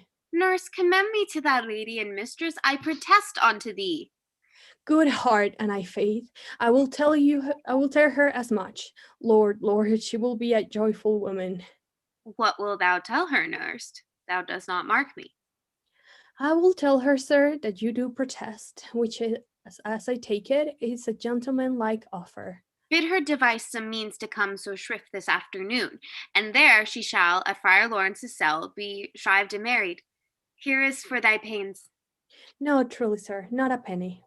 Go to, I say you shall. This afternoon, sir? Well, she shall be there. And stay, good nurse, behind the abbey wall. Within this hour my man shall be with thee. And bring thee cords made like a tackled stair, which to be high top gallant of my joy must be my convoy in the secret night. Farewell, be trusty, and I'll quit thy pains. Farewell, commend me to thy mistress. Now God in heaven bless thee. Hark you, sir. What sayst thou, my dear nurse? Is your man's secret? Did you never hear say, to me keep counsel, putting one away? I warrant thee, my man's as true as steel. Well, sir, my mistress is the sweetest lady. Lord, when it was a little prating thing. Oh, there is a noble man in town, one Paris, that will fain lay knife aboard. But she, good soul, had as lief see a toad, a very toad, as see him. I anger her sometimes and tell her that Paris is a proper man. But I'll warrant you, when I say so, she looks as pale as any cloud in the versal world. Doth not Rosemary and Romeo begin both with a letter? Aye, nurse, what of that? Both with an R. Ah, mocker, that's the dog's name. R is for the... No. I know it begins with some other letter, and she had the prettiest sentences of it. Of you and Rosemary, that it would do you good to hear it. Commend me to thy lady. Aye, 1,000 times. Exit Romeo. Anon, Peter, take my fan and go before and apace. Exit. Scene 5. Capulets' orchard. Enter Juliet. The clock struck 9 when I did send the nurse. In half an hour she promised to return. Perchance she cannot meet him. That's not so. Oh, she is lame. Love's herald should be thoughts which 10 times faster glide than the sun's beams, driving back shadows over lowering hills. Therefore do nimble pinioned doves draw love, and therefore hath the wind swift Cupid wings. Now is the sun upon the highmost hill of this day's journey, and from 9 till 12 is 3 long hours, yet she is not come. Had she affections and warm youthful blood, she would be as swift in motion as a ball. My words would bandy her to my sweet love, and his to me. But old folks, many feign as they were dead, unwieldy, slow, and heavy, and pale as lead. Oh God, here she comes. Enter nurse and Peter. Oh, honey nurse, what news? Hast thou met with him? Send thy man away. Peter, stay at the gate. Exit Peter. Now, good sweet nurse, O Lord, why look'st thou sad? Though news be sad, yet tell them merrily. If good, thou shamest the music of sweet news by playing it to me with so sour a face. I am a widow. Give me leave a while, for how my bones ache, what a John have I had. I would thou hadst my bones, and I thy news. Nay, come, I pray thee, speak, good nurse, speak. Yes, what haste? Can you not stay a while? Do you not see that I am out of breath? How art thou out of breath when thou hast breath to say to me that thou art out of breath? The excuse that thou dost make in this delay is longer than the tale thou dost excuse. Is thy news good or bad? Answer to that, say either, and I'll stay the circumstance. Let me be satisfied. Is it good or bad? Well, you have made a simple choice. You know not how to choose a man. Romeo, no, not he, though his face be better than any man's, yet his legs excel all men's. And for a hand and a foot and a body, though they be not to be talked on, yet they are past compare. He is not the flower of courtesy, but I will warn him as gentle as a lamb. Go thy ways, wench, serve God. What have you dined at home? No, but all this did I know before. What says he of our marriage? What of that? Lord, how my head aches. What a head have I. It beats as if it will fall in 20 pieces. My back, oh, to the other side. Oh, my back, my back. Besure your heart for sending me about to catch my death with jaunting up and down. In faith, I am sorry that thou art not well. Sweet nurse, tell me, what says my love? Your love says, like an honest gentleman, and a courteous, and a kind, and a handsome, and I warrant a virtuous. Where is your mother? Where is my mother? Why, she is within. Where should she be? How oddly thou repliest. Your love says, like an honest gentleman, where is your mother? Oh, God's lady dear, are you so hot? Mary, come up, I trow. Is this the poultice for my aching bones? Henceforth do your messages yourself. Here's such a coil. Come, what says Romeo? Have you got leave to go to shrift today? I have. Then hie you hence to Friar Lawrence cell, then stays a husband to make you a wife. Now comes the wanton blood up in your cheeks. They'll be in scarlet straight at any news. Hie you to church, I must another way. To fetch a ladder by the which you love, must climb a bird's nest soon when it is dark. I am the drudge and toil in your delight, but you shall bear the burden soon at night. Go, I'll to dinner, hie you to the cell. Hie to high fortune, honest nurse, farewell. Exit. Scene 6. Friar Lawrence's cell. Enter Friar Lawrence and Romeo. So smiled the heavens upon this holy act that after hours with sorrow chide us not. Amen, amen. But come what sorrow can, it cannot countervail the exchange of joy that one short minute gives me in her sight. Do thou but close our hands with holy words, then love devouring death do what he dare. It is enough I may but call her mine. These violent delights have violent ends, and in their triumph die like fire and powder, which as they kiss consume. The sweetest honey is loathsome in his own deliciousness, and in the taste confounds the appetite. Therefore love moderately, long love doth so. Too swift arrives as tardy as too slow. Enter Juliet. Here comes the lady. Oh, so light of foot, will never wear out the everlasting flint. A lover may bestride the gossamer that idles in the wanton summer air, and yet not fall, so light is vanity. Good even to my ghostly confessor. Romeo shall thank thee, daughter, for us both. As much to him, else is his thanks too much. Juliet, if the measure of the joy be heaped like mine, and that thy skill be more to blazon it, then sweeten thy breath this neighbor air, and let rich music's tongue unfold the imagined happiness that both receive in either of this dear encounter. Conceit, more rich in matter than in words, brags of his substance, not of ornament. They are but beggars that can count their worth. but my true love is grown to such excess that I cannot sum up my sum of half my wealth. Come with me, and we will make short work, for by your leaves you shall not stay alone, till Holy Church incorporate two in one. Exeunt. Act 3, Scene 1, a public place. Enter Mercutio, Benvolio, page, and servants. I pray thee, good Mercutio, let's retire. The day is hot, the Capulets abroad, and if we meet, we shall not scrape a brawl, for now these hot days is the mad blood stirring. Thou art like one of these fellows that when he enters the confines of a tavern, claps me with a sword upon the table and says, God send me no need of thee, and by the operation of a second cup draws it on the drawer, when indeed there is no need. Am I like such a fellow? Come, thou art as hot a jack in thy mood as any in Italy, and as soon moved to be moody, and as soon moody to be moved. And to what? Nay, and there were two such. We should have none shortly, for one would kill the other. Why thou wilt quarrel with a man that hath a hair more or less in his beard than thou hast. Thou wilt quarrel with a man for cracking nuts, having no other reason but because thou hast hazel eyes. What eye but such eye would spy out such a quarrel?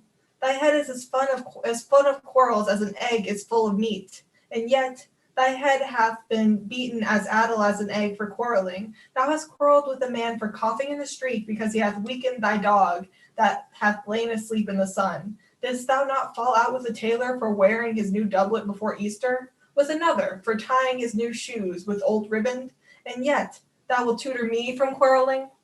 And I were so apt to quarrel as thou art, any man should buy the free simple of my life for an hour and a quarter.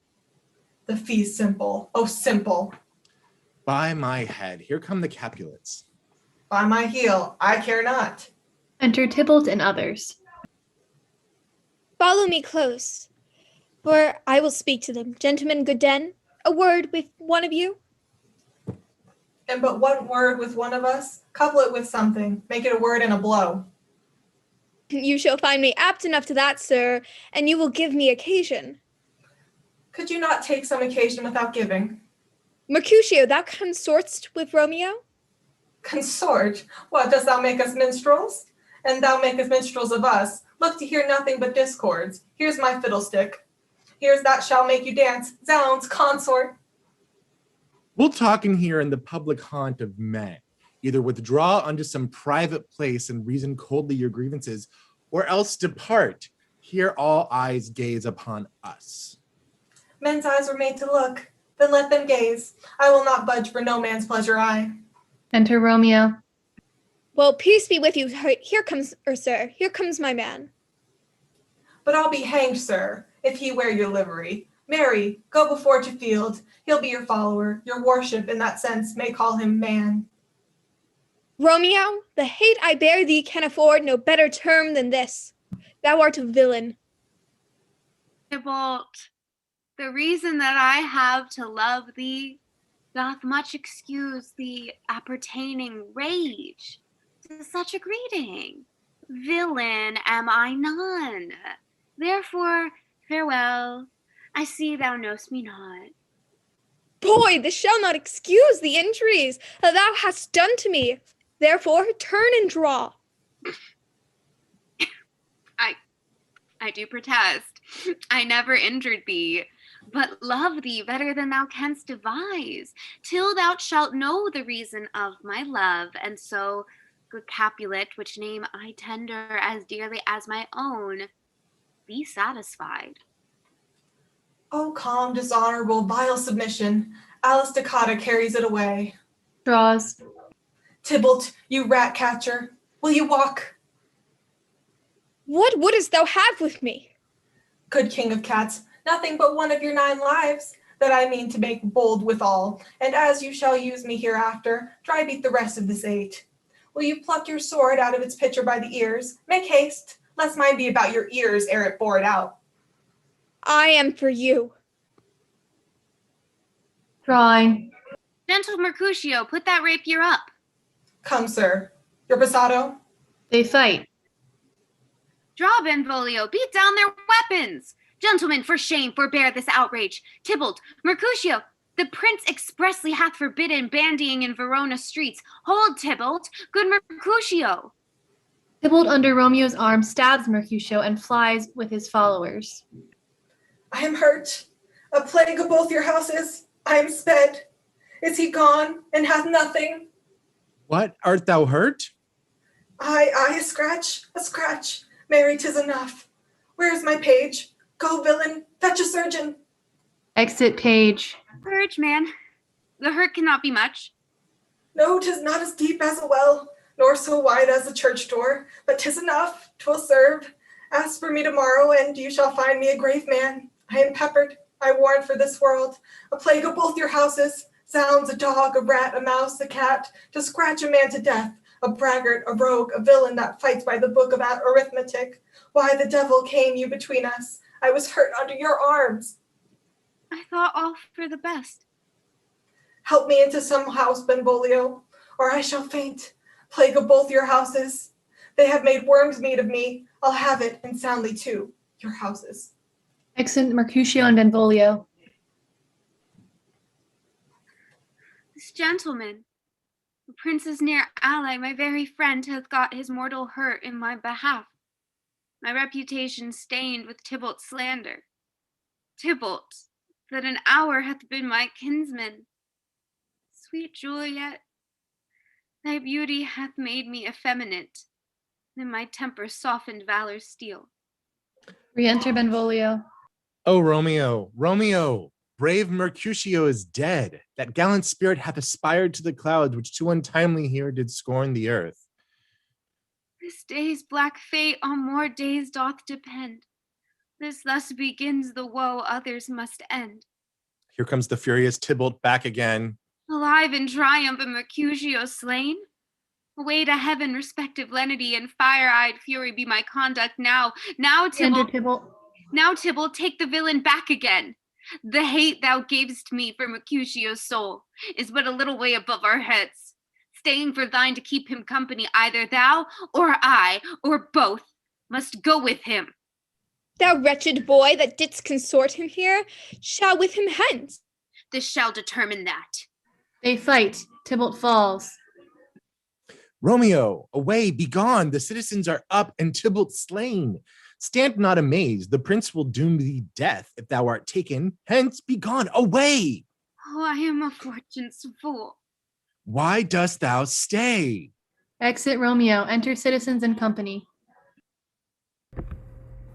Which way ran he that killed Mercutio? Tybalt, that murderer, which way ran he? There lies that Tybalt. Up, sir, go with me. I charge thee in the prince's name, obey. Enter prince attended, Montague, Capulet, their wives, and others.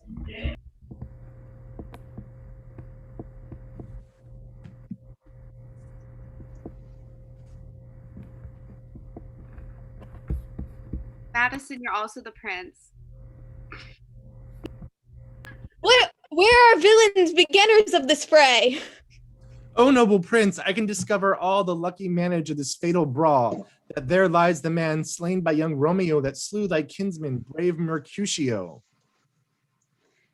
My cousin, oh my brother's child, oh prince, oh cousin, husband, oh the blood is spilt, oh my dear kinsman.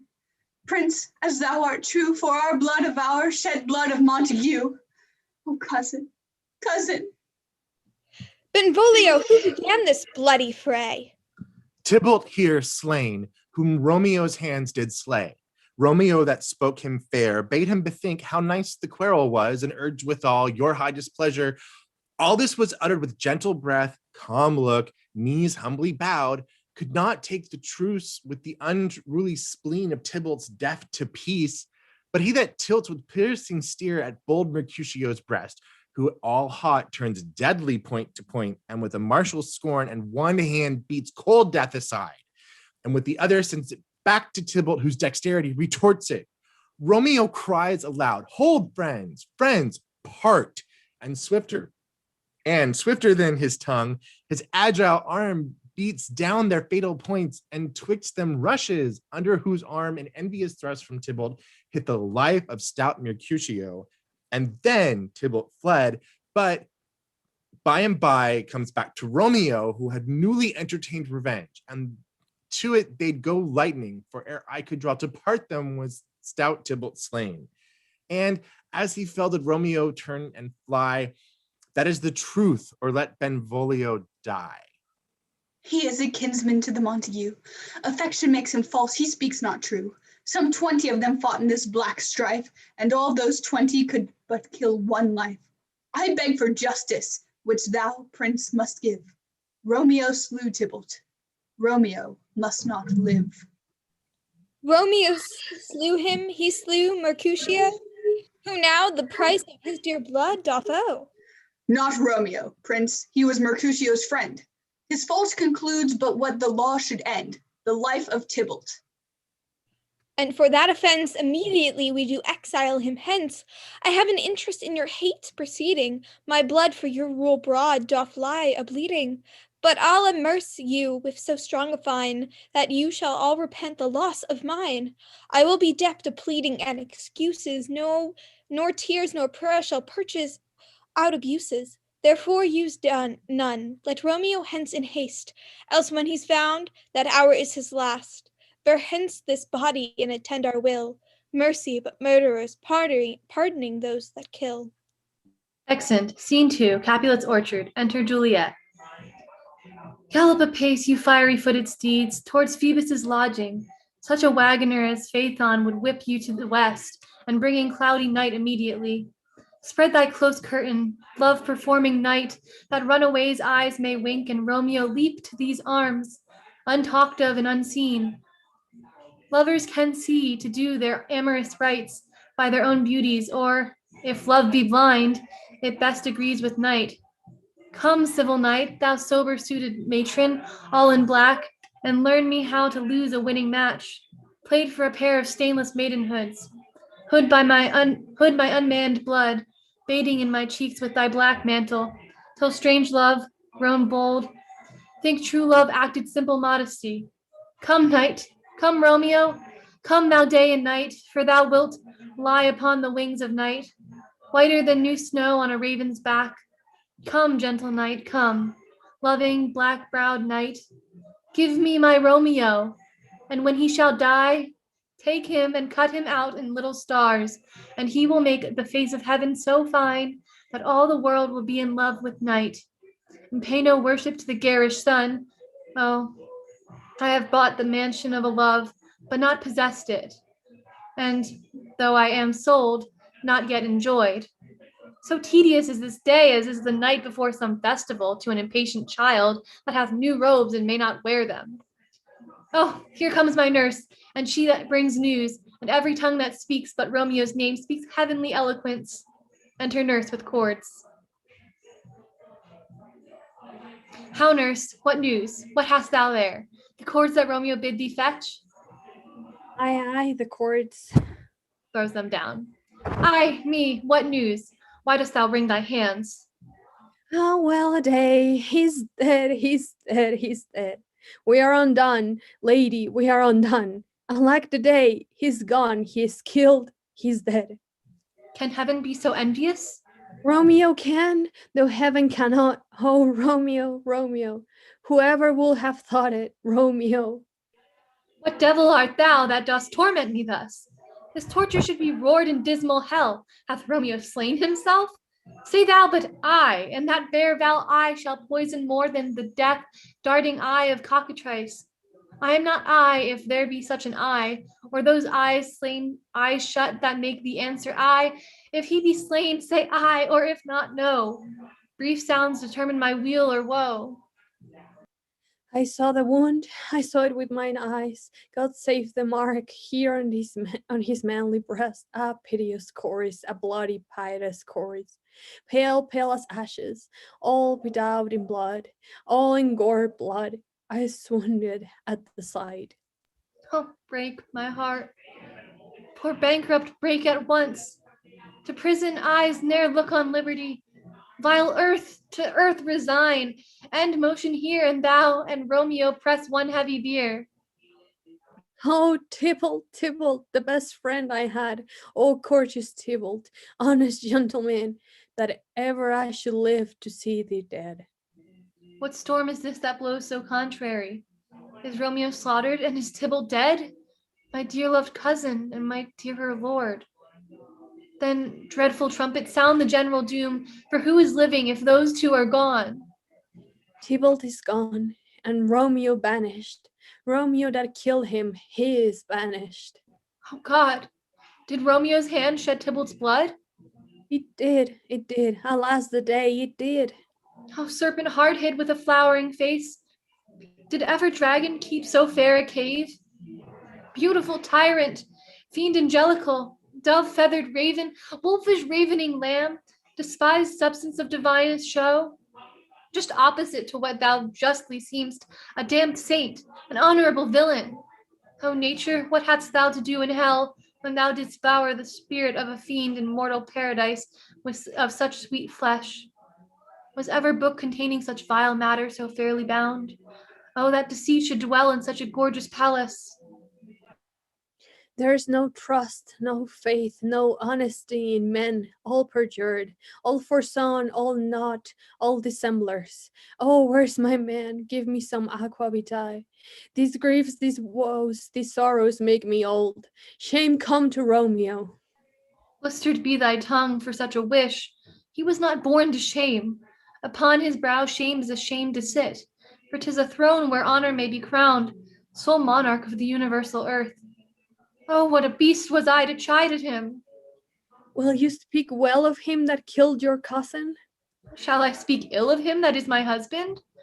Ah, poor my lord, what tongue shall smooth thy name, when I, thy 3 hours' wife, have bangled it? But wherefore, villain, didst thou kill my cousin? That villain cousin would have killed my husband. Back, foolish tears, back to your native spring. Your tributary drops belong to woe, which you, mistaking, offer up to joy. My husband lives, that Tybalt would have slain, and Tybalt's dead, that would have slain my husband. All this is comfort, wherefore I weep I then. Some word there was, worser than Tybalt's death, that murdered me. I would forget it fain, but oh, it presses to my memory, like damned guilty deeds to sinners' minds. Tybalt is dead and Romeo banished.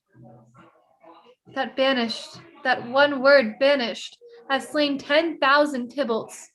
Tybalt's death was woe enough, if it had ended there. Or if sour woe delights in fellowship and needly will be rank with other griefs, why followed not when she said, Tybalt's dead? Thy father or thy mother, nay, or both, which modern lamentations might have moved. But with a rear ward following Tybalt's death, Romeo is banished. To speak that word is father, mother, Tybalt, Romeo, Juliet, all slain, all dead. Romeo is banished. There is no end, no limit, measure, bound in that word's death. No words can that woe sound. Where is my father and my mother, nurse? Weeping and wailing over Tybalt's corpse. Will you go to them? I will bring you thither. Wash they his wounds with tears. Mine shall be spent when theirs are dry. For Romeo's banishment, take up those cords. Poor ropes, you are beguiled, both you and I, for Romeo is exiled. He made you for a highway to my bed, but I, a maid, die maiden widowed. Come, cords, come, nurse, all to my wedding bed, and death, not Romeo, take my maiden head. Hie to your chamber. I'll find Romeo to comfort you. I would well where he is. Hark ye, your Romeo will be here at night. I'll to him. He is hid at Lawrence's cell. Oh, find him. Give this ring to my true knight, and bid him come to take his last farewell. Exeunt. Scene 3, Friar Lawrence's cell. Enter Friar Lawrence. Romeo, come forth, thou fearful man. Affliction is enamored of thy parts, and thou art wedded to calamity. Father, what news? What is the prince's doom? What sorrow craves acquaintance at my hand that I yet know not? Too familiar is my dear son with such with such sour company. I bring thee tidings of the prince's doom. What less than doomsday is the prince's doom? A gentler judgment vanished from his lips. Not body's death, but body's banishment. Banishment. Be merciful, say death. For exile hath more terror in his look, much more than death. Do not say banishment. Hence from Verona art thou banished. Be patient, for the world is broad and wide. There is no world without Verona walls, but purgatory, torture, hell itself. Hence banished is banished from the world, and world exile is death. Then banished is death mistermed, calling death banishment. Thou cutt'st my head off with a golden axe and smiles upon the stroke that murders me. O deadly sin, O rude unthankfulness, thy fault our law calls death. But the kind prince, taking thy part, hath rushed aside the law, and turned the black word death to banishment. This is dear mercy, and thou seest not. This is torture and not mercy. Heaven is here, where Juliet lives, and every cat and dog and little mouse, every unworthy thing live here in heaven and may look on her. But Romeo may not. More validity, more honorable state, more courtship lives in carrion flies than Romeo. They may seize on the white wonder of dear Juliet's hand, and steal a mortal blessing from her lips, who even in pure and vestal modesty still blush as thinking their own kisses sin. But Romeo may not. He is banished. Flies may do this, but I from this must fly. They are free men, but I am banished. And sayst thou yet that exile is not death? Hast thou no poison mixed, no sharp ground knife, no sudden mean of death? Thou never so mean, but banish to kill me? Banished? O friar, the damned use that word in hell. Howlings attend it. How hast thou the heart, being a divine, a ghostly confessor, a sin absolver, and my friend professed to mangle me with that word? Banished. Thou fond mad man, hear me but speak a word. Oh, thou wilt speak again of banishment. I'll give thee a more to keep off that word. Adversity's sweet milk, philosophy, to comfort thee, though thou art banished. Yet banished. Hang up philosophy. Unless philosophy can make a Juliet, displant a town, reverse a prince's doom, it helps not. It prevails not. Talk no more. Oh, then I see that madmen have no ears. How should they, when that wise men have no eyes? Let me dispute with thee of thy estate. Thou canst not speak of that thou dost not feel. Wert thou as young as I, Juliet thy love, and our but married, Tybalt murdered, doting like me banished, then mightst thou speak, then mightst thou tear thy hair, and fall upon the ground as I do now, taking the measure of unmade grave. Knocking within. Arise, one knocks, good Romeo, hide thyself. Not I, unless the breath of heartsick groans mislike enfold me from the search of eyes. Knocking. Hark, how they knock. Who's there? Romeo, arise. Thou wilt be taken. Stay a while. Stand up. Run to my study. By and by, God's will. What simpleness is this? I come. Who knocks so hard? Whence come you? What's your will? Let me come in, and you shall know my errand. I come from Lady Juliet. Welcome, then. Enter nurse. Oh, Holy Friar, oh, tell me, Holy Friar, where is my lady's lord? Where is Romeo? There on the ground with his own tears made drunk. Oh, he's even in my mistress' case, just in her case. Oh, woeful sympathy, piteous predicament. Even so lies she, blubbering and weeping and blubbering. Stand up. Stand, and you be a man, for Julia's sake, for her sake. Rise and stand. Why should you fall into so deep an O? Nurse. Oh, sir. Well, that's the end of all. Speak'st thou, Juliet? How is it with her? Doth she not think me an old murderer? Now I have stained the childhood of our joy, with blood removed but little from her own. Where is she? How doth she? And what says my concealed lady of our concealed love? Oh, she says nothing, sir, but weeps and now falls on her bed, and then starts up, and Tybalt calls, and then on Romeo cries, and then down falls again. As if that name shot from the deadly level of a gun did murder her. That name's cursed hand murdered her kinsman. Oh, tell me, friar, tell me, in what vile part of this anatomy doth my name lodge? Tell me that I may sack the hateful mansion. Drawing his sword.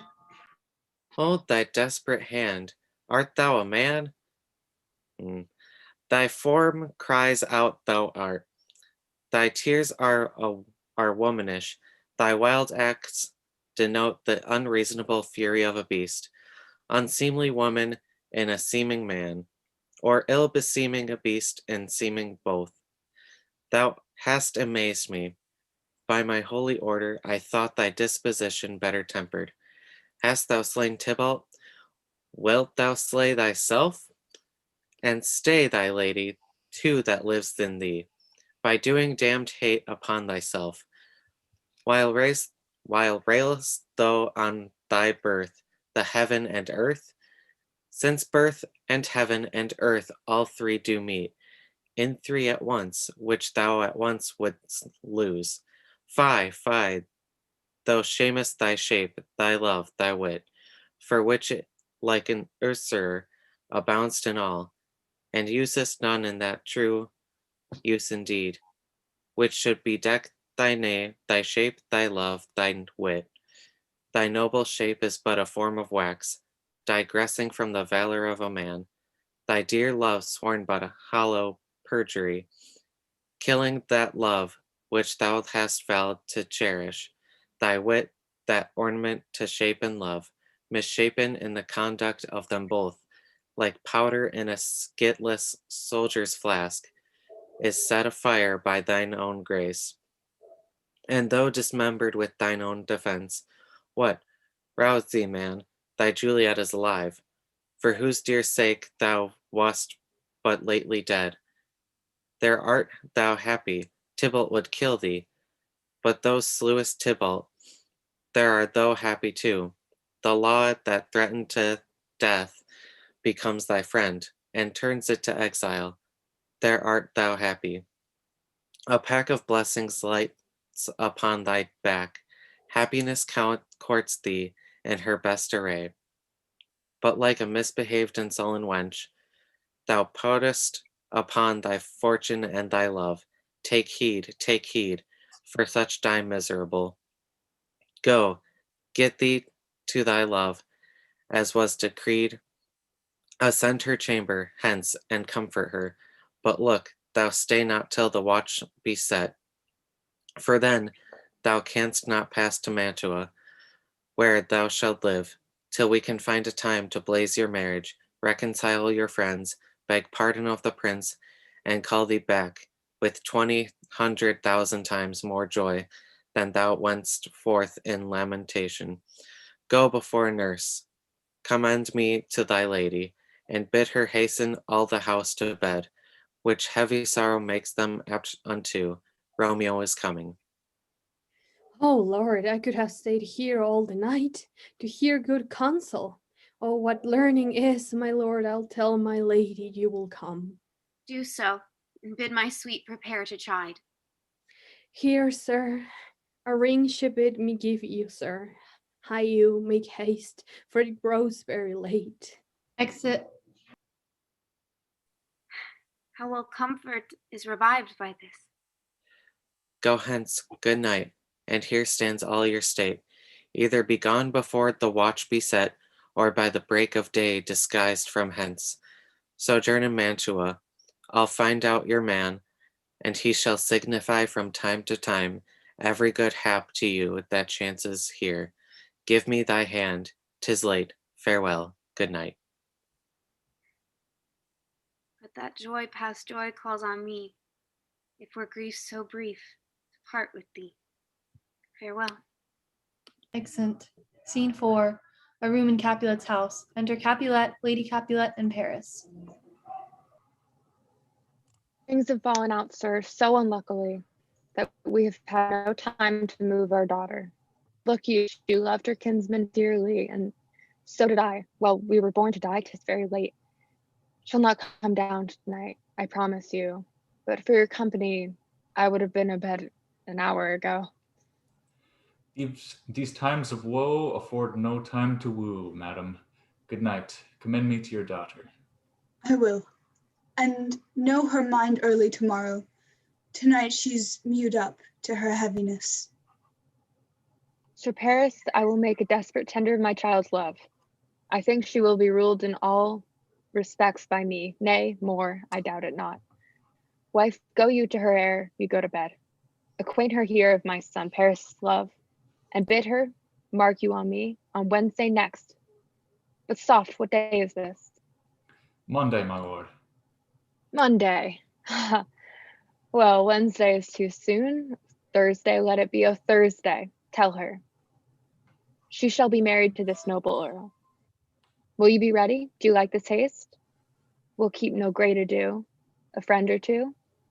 For hark you, Tybalt being slain so late, it may be thought we held him carelessly, being our kinsman if we rebel too much.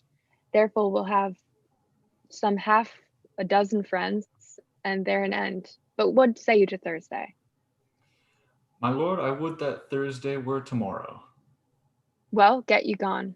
Thursday be it then. Go you to Juliet ere you go to bed. Prepare her, wife, against this wedding day. Farewell, my lord. Light to my chamber. Ho, afore me. It is so very, very late that we might call it early by and by. Good night. Exeunt. Scene 5. Capulets' orchard. Enter Romeo and Juliet above at the window. Wilt thou be gone? It is not yet near day. It was the nightingale and not the lark that pierced the fearful hollow of thine ear. Nightly she sings on yon pomegranate tree. Believe me, love, it was the nightingale. It was the lark, the herald of the morn, no nightingale. Look, love, what envious streaks do lace the severing clouds in yonder east. Night's candles are burnt out, and jocund day stands tiptoe on the misty mountain tops. I must be gone, and live, or stay and die. Yon light is not daylight, I know it. It is some meteor that the sun exhales, to be to thee this night a torchbearer, and light thee on thy way to Mantua. Therefore stay yet, thou needst not to be gone. Let me be taken, let me be put to death. I am content, so that we'll have it so. I'll say yon grey is not the morning's eye.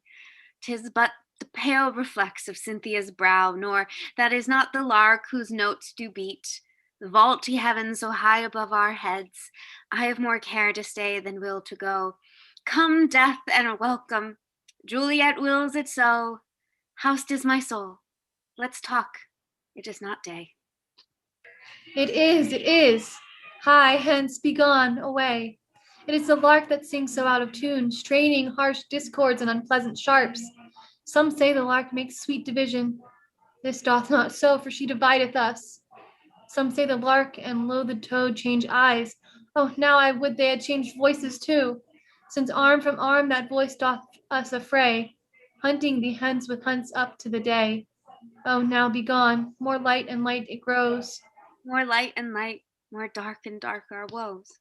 Enter nurse to the chamber. Madam, Nurse, your lady mother is coming to your chamber. The day is broke, be wary, look about. exit. Then, window, let day in and let life out. Farewell, farewell, one kiss and I'll descend. He goeth down. Art thou gone so? Love, lord, I, husband and friend. I must hear from thee every hour every day in the hour, for in a minute there are many days. Oh, by this count I shall be much in years, ere I again behold my Romeo. Farewell, I will omit no opportunity that may convey my greetings, love, to thee. Oh, thinkest thou we shall ever meet again? I doubt it not, and all these woes shall serve for sweet discourses in our time to come.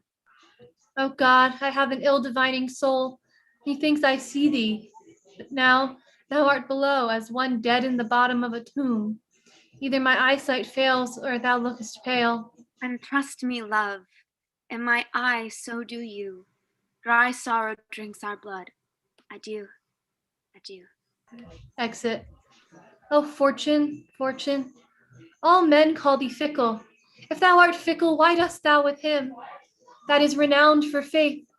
Be fickle, fortune, for then I hope thou wilt not keep him long, but send him back. Oh, daughter, are you up? Who is that calls? Is it my lady mother?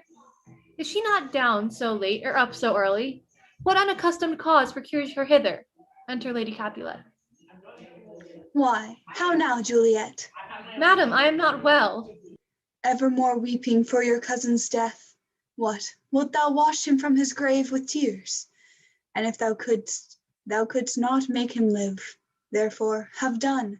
Some grief shows much love, but much grief shows still some want of wit. Yet, let me weep for such a feeling of loss. So shall you feel the loss, but not the friend which you weep for. Feeling so the loss cannot choose but ever weep the friend. Well, girl, thou weepest not so much for his death, as that the villain lives which slaughtered him. What villain, madam? That same villain, Romeo. Villain and he be many miles asunder. God pardon him, I do with all my heart, and yet no man like he doth grieve my heart. That is, because the traitor murderer lives. Ay, madam, from the reach of these my hands would none but I might venge my cousin's death. We will have vengeance for it, fear thou not. Then weep no more. I'll send to one in Mantua, where that same banished runagate doth live. Such give him such an unaccustomed dram that he shall soon keep Tybalt company. And then, I hope, thou wilt be satisfied. Indeed, I never shall be satisfied with Romeo till I behold him dead. Is my poor heart for a kinsman vexed? Madam, if you could find out but a man to bear a poison, I would temper it, that Romeo should, upon receipt thereof, soon sleep in quiet. Oh, how my heart abhors to hear him named, and cannot come to him, to wreak the love I bore my cousin upon his body that slaughtered him. Find thou the means, and I'll find such a man. But now, I'll tell thee joyful tidings, girl. And joy comes well in such a needy time. What are they, I beseech your ladyship? Well, thou hast a careful father, child. One who, to put thee from thy heaviness, hath sorted out a sudden day of joy, that thou expectest not, nor I looked not for. Madam, in happy time, what day is that? Marry, my child, early next Thursday morn, the gallant, young, and noble gentleman, the county Paris, at St. Peter's Church, shall happily make thee there a joyful bride. Now, by St. Peter's Church and Peter too, he shall not make me there a joyful bride. I wonder at his haste, that I must wed ere he that should be a husband comes to woo. I pray you tell my lord and father, madam, I will not marry yet, and when I do, I swear it shall be Romeo, whom you know I hate, rather than Paris. These are news indeed. Here comes your father. Tell him so yourself, and see how he will take it at your hands. Enter Capulet and nurse. When the sun sets, the air doth drizzle dew. But for the sunset of my brother's son, it rains downright. How now?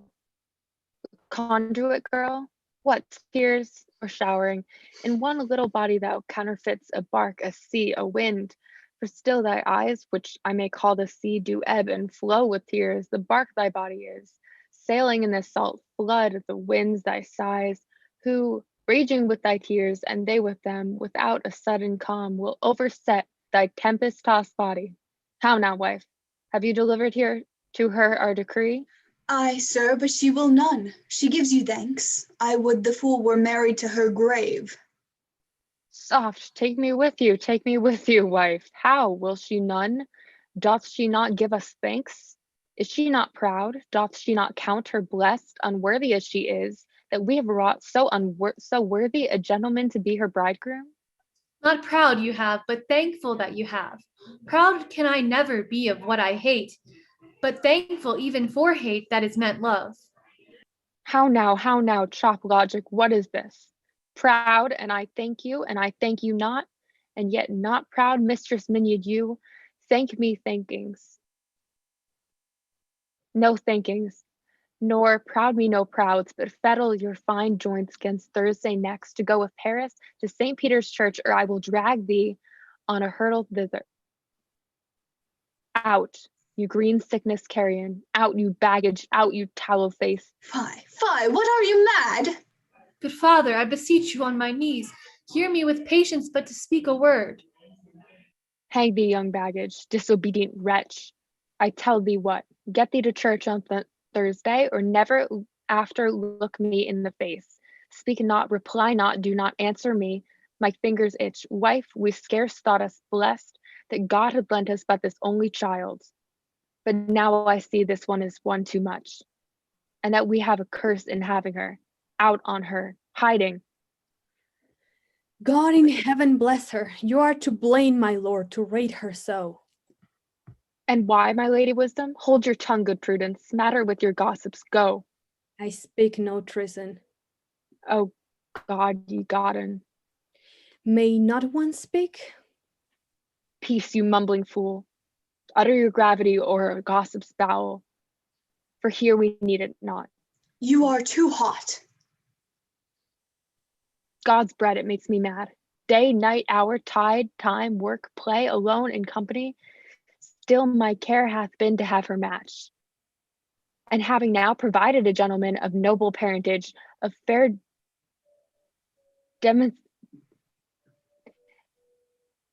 demosness, youthful and nobly trained, stuffed, as they say, with honorable parts, proportioned as one thought would wish a man, and then to have a wretched puling fool, a whiting mammet in her fortune's tender, to answer, I'll not wed, I cannot love, I am too young, I pray you pardon me. But as you will not wed, I'll pardon you. Graze where you will, you shall not house with me.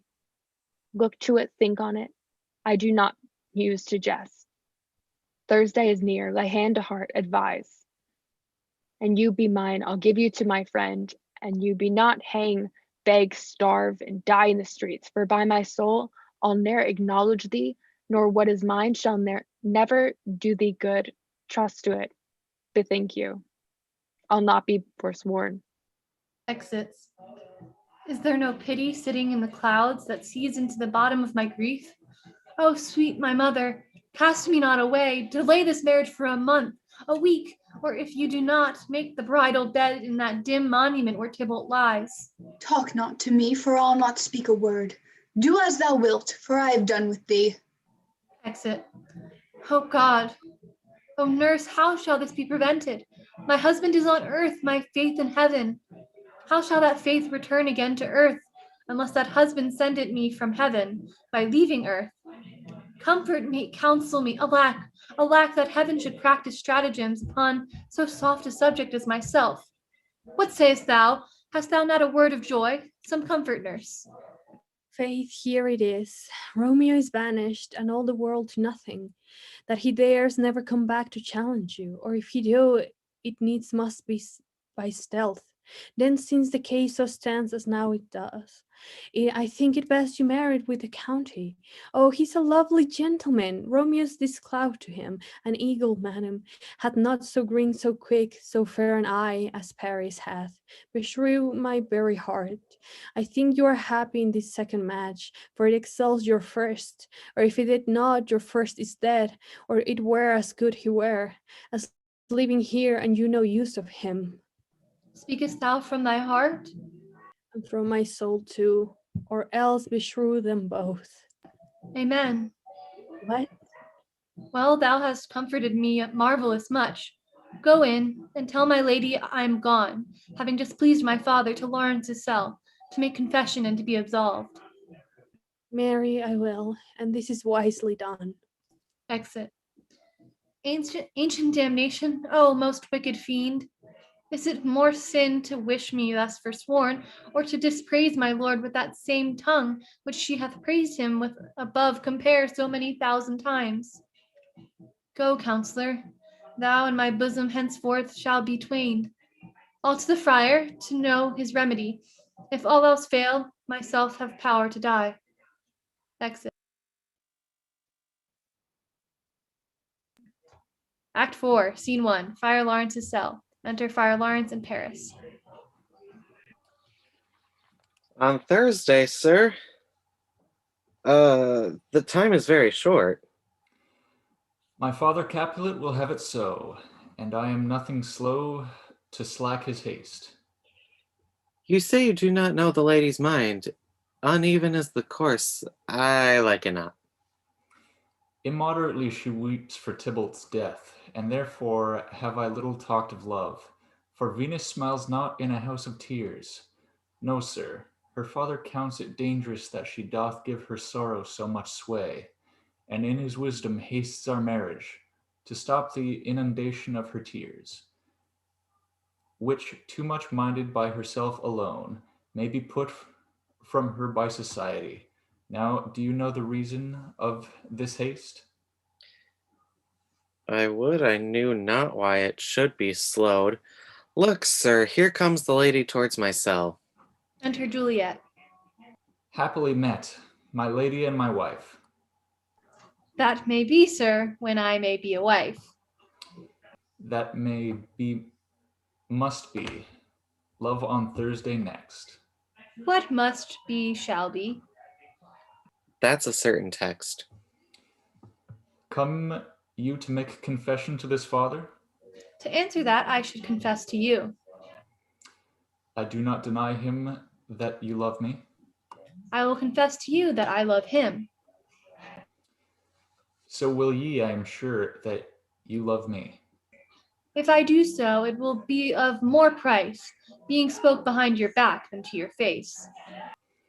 Poor soul, thy face is much abused with tears. The tears have got small victory by that, for it was bad enough before their spite. Thou wrong'st it, more than tears, with that report. That is no slander, sir, which is a truth, and what I spake it to my face. Thy face is mine, and thou hast slandered it. It may be so, for it is not mine own. Are you at leisure, Holy Father, now, or shall I come to you at evening mass? My leisure serves me, pensive daughter, now. My lord, we must entreat the time alone. God shield I should disturb devotion. Juliet, on Thursday early will I rouse ye. Till then, adieu, and keep this holy kiss. Exit. Oh, shut the door, and when thou hast done so, come weep with me, past hope, past cure, past help. Ah, Juliet, I already know thy grief. It strains me past the compass of my wits. I hear thou most, and nothing may prorogue it. On Thursday next, be married to this county. Tell me not, friar, that thou hearest of this, unless thou tell me how I may prevent it. If in thy wisdom thou canst give no help, do thou but call my resolution wise, and with this knife I'll help it presently. God joined my heart and Romeo's, thou our hands, and ere this hand by thee to Romeo sealed shall be the label to another deed, or my true heart with treacherous revolt turn to another, this shall slay them both. Therefore, out of thy long experience time, give me some present counsel, or behold, twixt my extremes and me of this bloody knife shall play the umpire arbitrating that which the commission of thy years in art could to no issue of true honor bring. Be not so long to speak, I long to die, if what thou speakest speak not of remedy. Hold, daughter, I do spy a kind of hope, which craves as desperate an execution, as that it is desperate, which we would prevent. If, rather than to marry County Paris, thou hast the strength of will to slay thyself, then is it likely thou wilt undertake a thing like death to chide away this shame, that copest with death himself to scrape from it. And if thou darest, I'll give thee remedy.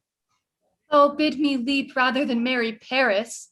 From off the battlements of yonder tower, or walk in thievish ways, or bid me lurk where serpents are, chain me with roaring bears, or shut me nightly in a charnel house, or covered quite with dead men's rattling bones, with reeky shanks and yellow chapless skulls, or Bid me go into a new-made grave, or hide me with a dead man in his shroud, things that to hear them told have made me tremble, and I will do it without fear or doubt to live an unstained wife to my sweet love. Well then, go home, be merry, give consent to marry Paris. Wednesday's tomorrow night, look that thou lie alone. Let not thy nurse lie with thee in thy chamber. Take this thou vial, hang on, this vial, being then in bed, and this distilled liquor drink thou of. When presently thou all thy veins shall run, a cold's drowsy humor for no pulse shall keep his native progress but secures. No warmth, no breath shall testify thou livest. The roses in thy lips and cheeks shall fade to paly ashes, thine eyes' windows fall, like death when he shuts up the day of life. Each part deprived of supple government shall stiff and stark and cold appear like death. And in this borrowed likeness of shrunk death, thou shalt continue 42 hours, and then awaken as from a pleasant sleep. Now when the bridegroom in the morning comes to rouse thee from thy bed, there art thou dead. Then, as the manner of country is, in thy best robes uncovered on the bier, thou shalt be borne to that same ancient vault where all the kindred of the Capulets lie. In the meantime, against thou shalt awake, shall Romeo by my letters know our drift, and hither shall he come, and he and I will watch thy waking, and that very night shall Romeo bear thee hence to Mantua, and this shall free thee from this present shame, if no inconstant toy nor womanish fear abate thy valor in the acting it. Give me, oh tell not me of fear. Hold, get you gone, be strong and prosperous in this resolve. I'll send a friar with speed to Mantua with my letters to thy lord. Lord, give me strength, and strength shall help afford. Farewell, dear father. Exeunt. Scene 2, Hall in Capulet's house. Enter Capulet, Lady Capulet, nurse, and 2 serving men. So many guests invite us here are writ. Exit first servant. Straw, go hire me 20 cooks.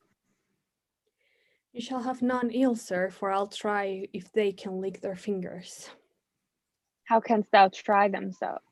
Marry, sir, it is an ill cook that cannot lick his own fingers, therefore he that cannot lick his fingers goes not with me. Go, be gone. Exit second servant. We shall be much unfurnished for this time. What, is my daughter gone to Friar Lawrence? Aye, forsooth. Well, he may chance to do some good on her. A peevish self-willed harlotry it is. See where she comes from shrift with merry look. Enter Juliet. How now, my headstrong? Where have you been gadding? Where I have learned me to repent the sin of disobedient opposition to you and your behest, and am enjoined by holy Lawrence to fall prostrate here, and beg your pardon, I beseech you, henceforth I am ever ruled by you. Send for the country. Go tell him of this. I'll have this knot knit up tomorrow morning. I met the youthful lord at Lawrence's cell, and gave him what becomes love I might, not step over the bounds of modesty. Why, I'm glad on it. That is well. Stand up. And this as it should be. Let me see the county. Aye, marry, go, I say, and fetch him hither. Now, afore God, this reverend holy friar, our whole city is much bound to him. Nurse, will you go with me into my closet to help me sort such needful ornaments as you think fit to furnish me tomorrow? No, not till Thursday. There is time enough. Go, nurse, go with her. We'll be in church. We'll to church tomorrow. Exeunt Juliet and nurse. We shall be short in our provision. 'Tis now near night.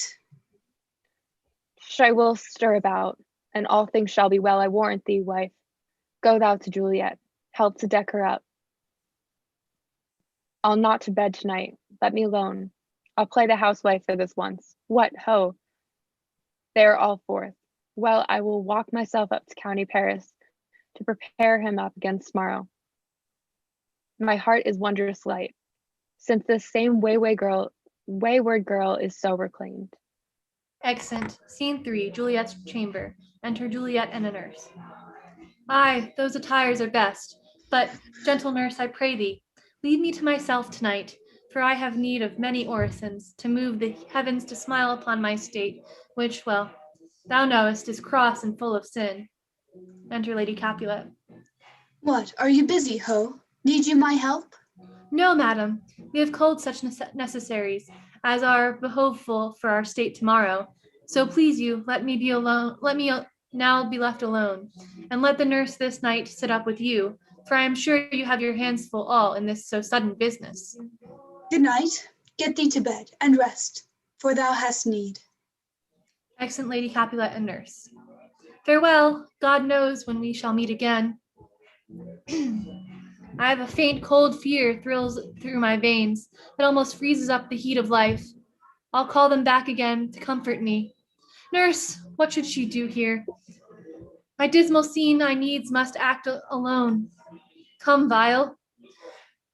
What if this mixture do not work at all? Shall I be married then tomorrow morning? No, this shall forbid it. Lie thou there, laying down her dagger. What if it be a poison which the friar subtly hath ministered to have me dead, lest in this marriage he should be dishonored because he married me before to Romeo? I fear it is, and yet methinks it should not, for he hath still been tried a holy man. How if, when I am laid into the tomb, I wake before the time that Romeo comes to redeem me? There's a fearful point. Shall I not then be stifled in the vault to whose balsam mouth no healthsome air breathes in, and there die strangled ere my Romeo comes? Or, if I live, is it not very like the horrible conceit of death and night, together with the terror of the place, as in a vault of ancient receptacle, where for these many 100 years the bones of all my buried ancestors are packed, where bloody Tybalt, yet but green in earth, lies festering in his shroud, where, as they say at some hours in the night, spirits resort. Alack, it is not like that. I, so early waking, what with loathsome smells and shrieks like mandrakes torn out of the earth, that living mortals hearing them run mad. Oh, if I wake, shall I not be distraught, environed with all these hideous fears, and madly play with my forefather's joints, and plucked the mangled Tybalt from his shroud? And in this rage with some great kinsman's bone, as with a club dash out my desperate brains. Oh, look, methinks I see my cousin's ghost, seeking out Romeo that did spit his body upon a rapier's point. Stay, Tybalt, stay! Romeo, I come, this I drink to thee. She falls upon her bed within the curtains. Scene 4, Hall in the Capulet's house. Enter Lady Capulet and nurse. Hold, take these keys and fetch more spices, nurse. They call for dates and quinces in the pastry. Enter Capulet. Come, stir, stir, stir. The second cock hath crowed. The curfew bell hath rung. 'Tis 3 o'clock. Look to the baked meats, good Angelica. Spare not for the cost. Go, you cut queen, go. Get you to bed, faith. You'll be sick tomorrow for this night's watching. No, not a whit. What? I have watched ere now all night for a lesser cause, and ne'er been sick. Aye, you have been mouse hunt in your time, but I will watch you from such watching now. Excellent Lady Capulet and nurse. A jealous hood, a jealous hood. Enter 3 or 4 serving men with spits, logs, and baskets. Now, fellow, what's there? Things for the cook, sir, but I know not what. Make haste, make haste. Exit first servant. Sir, fetch drier logs. Call Peter, he will show thee where they are. I have a head, sir, that will find out logs. I never trouble Peter, for that matter. Exit. Mass and well said, a merry whoreson, ha! Thou shalt be loggerhead. Good faith, 'tis day. The country will be here with music straight, for so he said he would. I heard him near. Music within. Nurse, wife, what ho, what nurse, I say. Re-enter nurse. Go, waken Juliet. Go and trim her up. I'll go and chat with Paris. Hi, make haste, make haste. The bridegroom, he's come already. Make haste, I say. Exit. Scene 5. Juliet's chamber. Enter nurse. Mistress, what mistress? Juliet, fast, I warned her she, why lamb, why lady, fie you slug a bed, why love, I say, madam, sweetheart, why bride, what, not a word? You take your penny's worth now, sleep for a week, for the next night, I warrant, the county Paris has set up his rest, that you shall rest but little, God forgive me, Mary and Amen. How sound is she asleep? I must needs wake her. Madam, madam, I'll let the county take you in your bed. He'll fright you up, I faith. Will it not be? Undraws the curtains. What dress then in your clothes and down again? I must needs wake you. Lady, lady, lady. Alas, alas, help, help, my lady's dead. Oh, well a day that ever I was born. Some aqua vitae, ho, my lord, my lady. Enter Lady Capulet. What noise is here? Oh, lamentable day. What is the matter? Look, look, oh, heavy day. Oh me, my child, my only life revive. Look up or I will die with thee. Help, help, call help. Enter Capulet. For shame, bring Juliet forth, her gourd has come. She's dead, deceased, she's dead, alack the day. Alack the day, she's dead, she's dead, she's dead. How, let me see her. Out, alas, she's cold, her blood is settled, and her joints are stiff. Life and these lips have long been separated. Death lies on her like an untimely frost upon the sweetest flower of all the field. Oh, lamentable day. Oh, woeful time. Death that hath taken her hence make me wail, ties up my tongue and will not let me speak. Enter Friar Lawrence and Paris with musicians. Come, is the bride ready to go to church? Ready to go, but never to return. O son, the night before thy wedding day hath death lain with thy wife. There she lies, flower as she was, deflowered by him. Death is my son-in-law, death is my heir, my daughter he hath wedded. I will die and leave him all, life, living, all his deaths. Have I thought long to see this morning's face, and doth it give me such a sight as this? Accursed, unhappy, wretched, hateful day, most miserable hour that e'er time saw in lasting labor of his pilgrimage. But one poor and loving child, but one thing to rejoice and solace in, and cruel death hath catched it from my sight. Oh, woe, woeful day, most lamentable day, most woeful day, that ever I did yet behold. Oh day, oh headful day, never was seen so black a day as this. Oh woeful day, oh woeful day. Beguiled, divorced, wronged, spited, slain, most detestable death, by thee beguiled, by cruel thee quite overthrown. O love, O life, not life, but love in death. Despised, distressed, hated, martyred, killed, uncomfortable time. Why camest thou now to murder our solemnity? O child, my soul, and not my child. Dead art thou, alack, my child is dead, and with my child my joys are buried. Peace, ho, for shame. Confusion's cure lives not in these confusions. Heaven and yourself had part in this fair maid. Now heaven hath all, and all the better it is it for the maid. Your part in her you could not keep from death, but heaven keeps his part in eternal life. The most you sought was her promotion, for 'twas your heaven she should be advanced, and weep ye now, seeing as she is advanced above the clouds, as high as heaven itself? Oh, in this love, you love your child so ill that you run mad, seeing that she is well. She is not well married that lives married long, but she's best married that dies married young.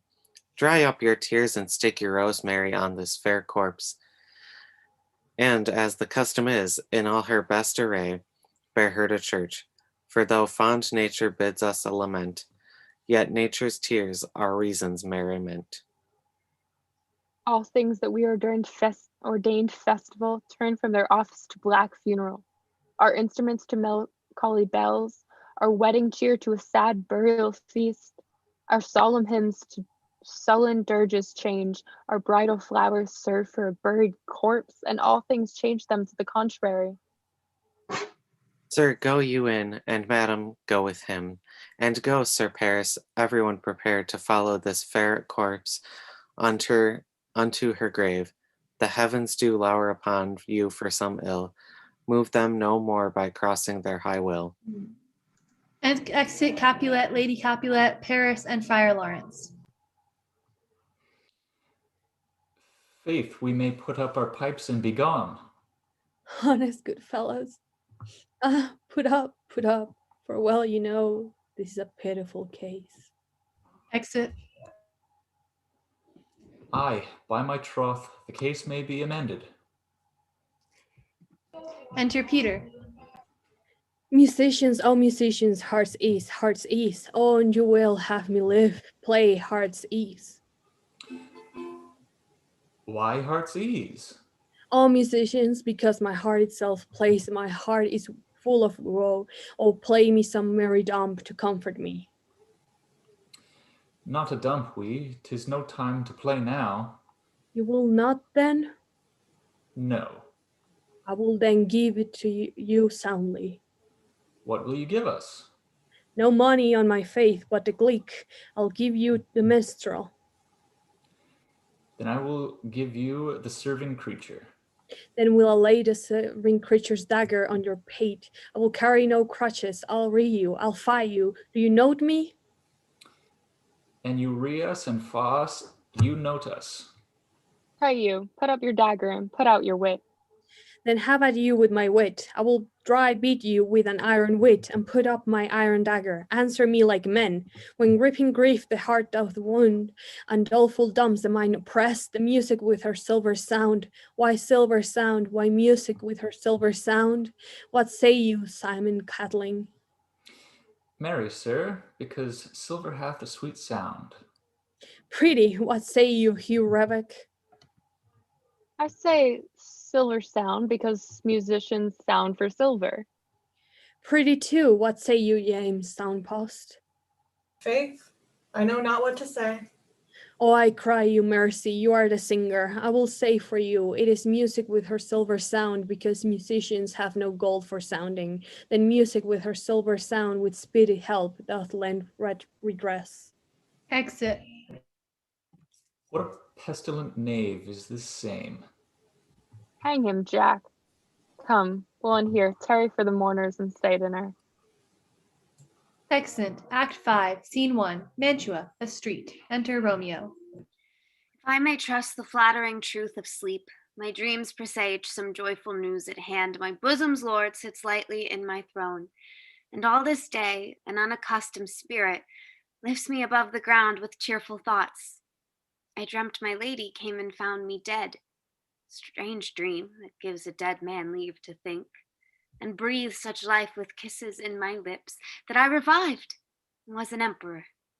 Ah, me, how sweet is love itself possessed when but love's shadows are so rich in joy. Enter Balthazar, booted. News from Verona? How now, Balthazar? Dost thou not bring me letters from the friar? How doth my lady? Is my father well? How fares my Juliet? That I ask again, for nothing can be ill if she be well. Then she is well, and nothing can be ill. Her body sleeps in Capel's monument, and her immortal part with angels' lives. I saw her lay low in the Kidron's vault, and presently took post to tell it you. Oh, pardon me for bringing these ill news, since you did leave it for my office, sir. Is it even so? Then I defy you, stars. Thou knowest my lodging. Get me ink and paper, and hire post horses. I will hence tonight. I do beseech you, sir, have patience. Your looks are pale and wild, and do import some misadventure. Hush, thou art deceived. Leave me, and do the thing I bid thee do. Hast thou no letters for me from the friar? No, my good lord. No matter. Get thee gone, and hire those horses. I'll be with thee straight. Exit Balthazar. Well, Juliet, I will lie with thee tonight.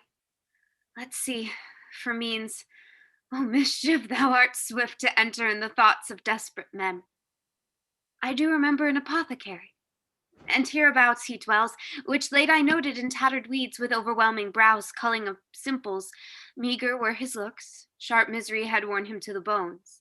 And in his needy shop a tortoise hung of ill-shaped fishes, and about his shelves a beggarly account of empty boxes, green earthen pots, bladders, and musty seeds, remnants of pack thread, and old cakes of roses were thinly scattered to make up a show. Nothing this penury to myself, I said, and if a man did need poison now, whose sale is present death in Mantua, here lives a caitiff wretch would sell it him. Oh, this same thought did but forerun my need. And this same needy man must sell it me, as I remember this should be house, being holiday. The beggar's shop is shut. What ho, apothecary! Enter apothecary. Who calls so loud? Come hither, man. I see that thou art poor. Hold, there is 40 ducats. Let me have a dram of poison, such soon speeding gear as will disperse itself through all the veins, that the life-weary taker may fall dead, and that the trunk may be discharged of breath as violently as hasty powder fired doth hurry from the fatal cannon's womb. Such mortal drugs I have, but Mantua's law is death to any he that utters them. Art thou so dull and bare and full of wretchedness and fierce to die? Famine is in thy cheeks, need and oppression starveth in thine eyes, contempt and beggary hangs upon thy back. The world is not thy friend, nor the world's law. The world affords no law to make thee rich. Then be not poor, but break it and take this. My poverty, but not my will, consents. I pay thy poverty and not thy will. All right. Put this in any liquid thing that you will, and drink it off, and if you had the strength of 20 men, it would dispatch you straight. There is thy gold, worse poison to men's souls, doing more murders in thy loathsome world than these poor compounds that thou mayst not sell. I sell thee poison, thou hast sold me none. Farewell, buy food and get thyself in flesh. Come, cordial, and not poison. Go with me to Juliet's grave, for there must I use thee. Exeunt. Scene 2. Friar Lawrence's cell. Enter Friar John. Holy Franciscan friar, brother, ho! Enter Friar Lawrence. This same should be the voice of Friar John. Welcome from Mantua. What says Romeo? Or, if his mind be writ, give me his letter. Going to find a barefoot brother out of one of our order to associate me here in this city, visiting the sick, and finding him the searchers of the town, suspecting that we both were in a house where the infectious pestilence did reign, sealed up the doors and would not let forth, so that my speed to Mantua there was stayed. Who bare my letter to Romeo then? I could not send it. Here it is again, nor get a messenger to bring it to thee. So fearful were they of infection. Oh, unhappy fortune by my brotherhood. The letter was not nice, but full of charge of dear import, and the neglecting it may do much danger. Friar John, go hence, get me an iron crow, and bring it straight unto my cell. Brother, I'll go and bring it thee. Exit. Now I must to the monument alone. Within 3 hours will fair Juliet wake. She will beshrew me much that Romeo hath had no notice of these accidents. But I will write again to Mantua, and keep her at my cell till Romeo come. Poor living corpse, closed in a dead man's tomb. Exit. Scene 3. A churchyard. In it, a tomb belonging to the Capulets. Enter Paris and his page bearing flowers and a torch. Give me thy torch, boy. Hence, and stand aloof. Yet put it out, for I would not be seen. Under yond yew trees lay thee all along, holding thine ears close to the hollow ground, so shall no foot upon the churchyard tread, being loose, unfirm, with digging up of graves, but thou shalt hear it. Whistle then to me, as signal that thou hearest something approach. Give me those flowers. Do as I bid thee. Go. I am almost afraid to stand alone here in the churchyard, yet I will adventure. Retires. Sweet flower, with flowers thy bridal bed I strew. O woe, thy canopy is dust and stones, which with sweet water nightly I will dew, or wanting that, with tears distilled by moans, the obsequies that I for thee will keep, nightly shall be so to strew thy grave and weep.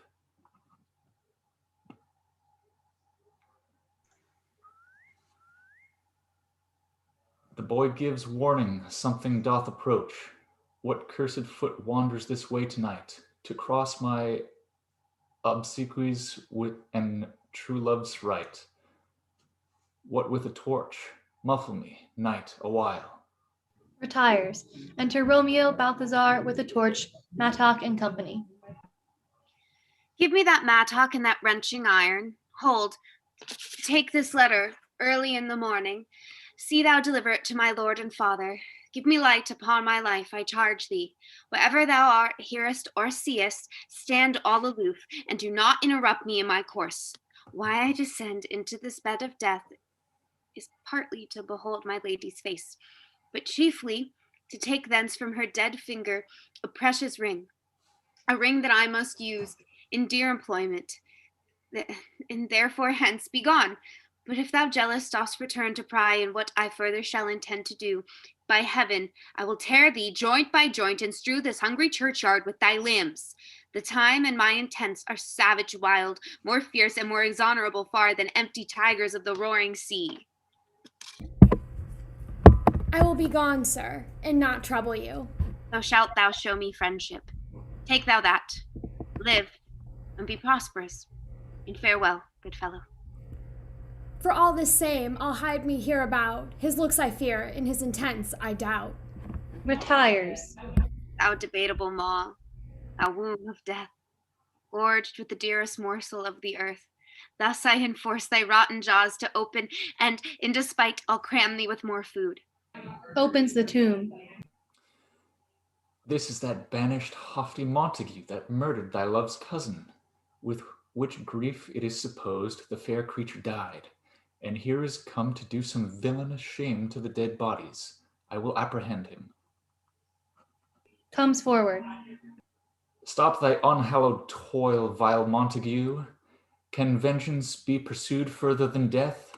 Condemned villain, I do apprehend thee. Obey and go with me, for thou must die. I must indeed, and therefore came I hither.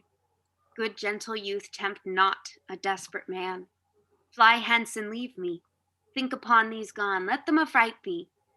I beseech thee, youth, put not another sin upon my head by urging me to fury. Be gone. By heaven, I love thee better than myself, for I come hither armed against myself. Stay not, be gone. Live, and hereafter say, a madman's mercy bade thee run away. I do defy thy conjurations, and apprehend thee for a felon here. Wilt thou provoke me? Then have at thee, boy. They fight. Tink, tink, tink, tink. Percy.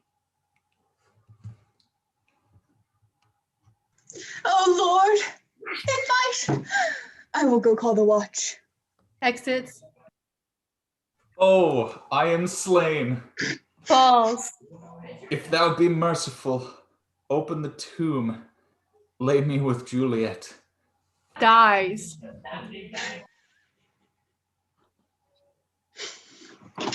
Faith I will. Let me peruse this face.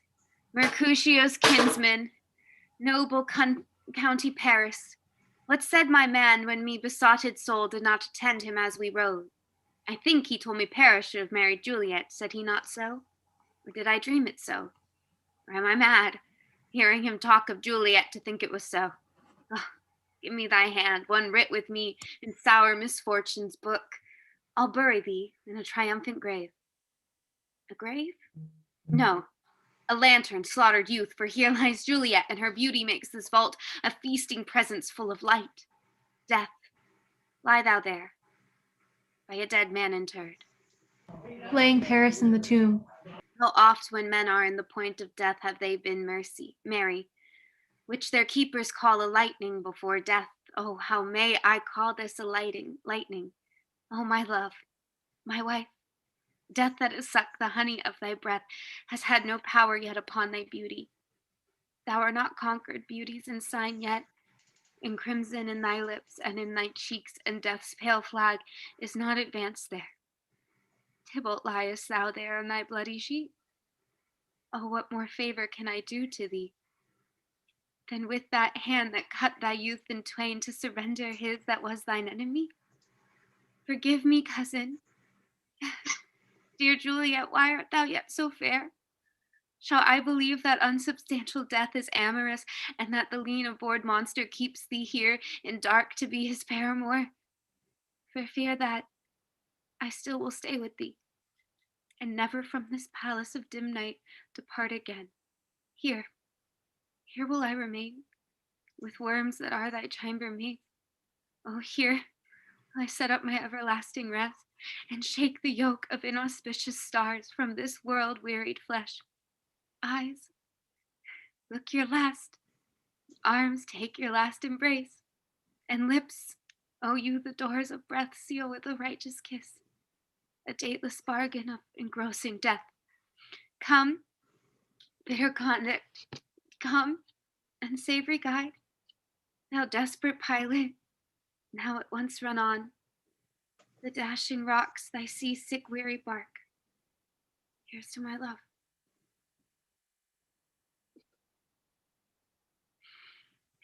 Oh, true apothecary, thy drugs are quick. Thus with a kiss, I die. Dies. Enter at the other end of the churchyard Friar Lawrence with a lantern, crow, and spade. St. Francis, be my speed. How oft tonight have my old feet stumbled at graves? Who's there? Here's one, a friend, and one that knows you well. Bliss be upon you. Tell me, good my friend, what torch is yond that vainly lends his light to grubs and eyeless skulls, as I discern it burneth in the Capul's monument? It doth so, holy sir, and there's my master, one that you love. Who is it? Romeo. How long hath he been there? Full half an hour. Go with me to the vault. I dare not, sir. My master knows not, but I am gone hence, and fearfully did menace me with death, if I did stay to look on his intents. Stay then, I'll go alone. Fear comes upon me. Oh, much I fear some ill unlucky thing. As I did sleep under this yew tree here, I dreamt my master and another fought, and that my master slew him. Romeo! Advances. Alack, alack, what blood is this, which stains thy stony entrance of this sepulchre? What means this masterless and gory swords to lie discolored by this place of peace? Enters the tomb. Romeo, O pale, who else? What, Paris too? And steeped in blood. Ah, what an unkind hour is this, guilty of lamentable chance. The lady stirs. Juliet wakes. Oh, comfortable friar, where is my lord? I do remember well that where I should be, and there I am. Where's my Romeo? Noise within. I hear some noise. Lady, come from that nest of death, contagion, and unnatural sleep. A greater power than we can contradict hath thwarted our intents. Come, come away. Thy husband is in thy bosom, there lays dead. In Paris too. Come, I'll dispose of thee among a sisterhood of holy nuns. Stay not to question, for the watch is coming. Come, go, good Juliet. Noise again. I dare no longer stay. Go, get thee hence, for I will not away. Exit Friar Lawrence. What's here? A cup enclosed in my true love's hand. Poison, I see, hath been his timeless end. O churl, drunk it all, and left no friendly drop to help me after. I will kiss thy lips, haply some poison yet doth hang on them, to make it die with a restorative. Kisses him. Thy lips are warm.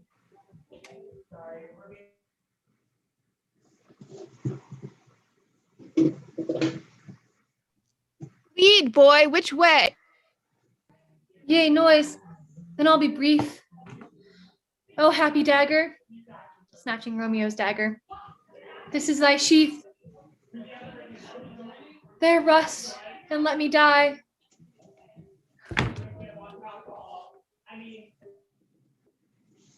Enter Watch with the pages of Paris. This is the place, there, where the torch doth burn. The ground is bloody, scratch about the churchyard. Go, some of you, whoever you find attached, pitiful sight.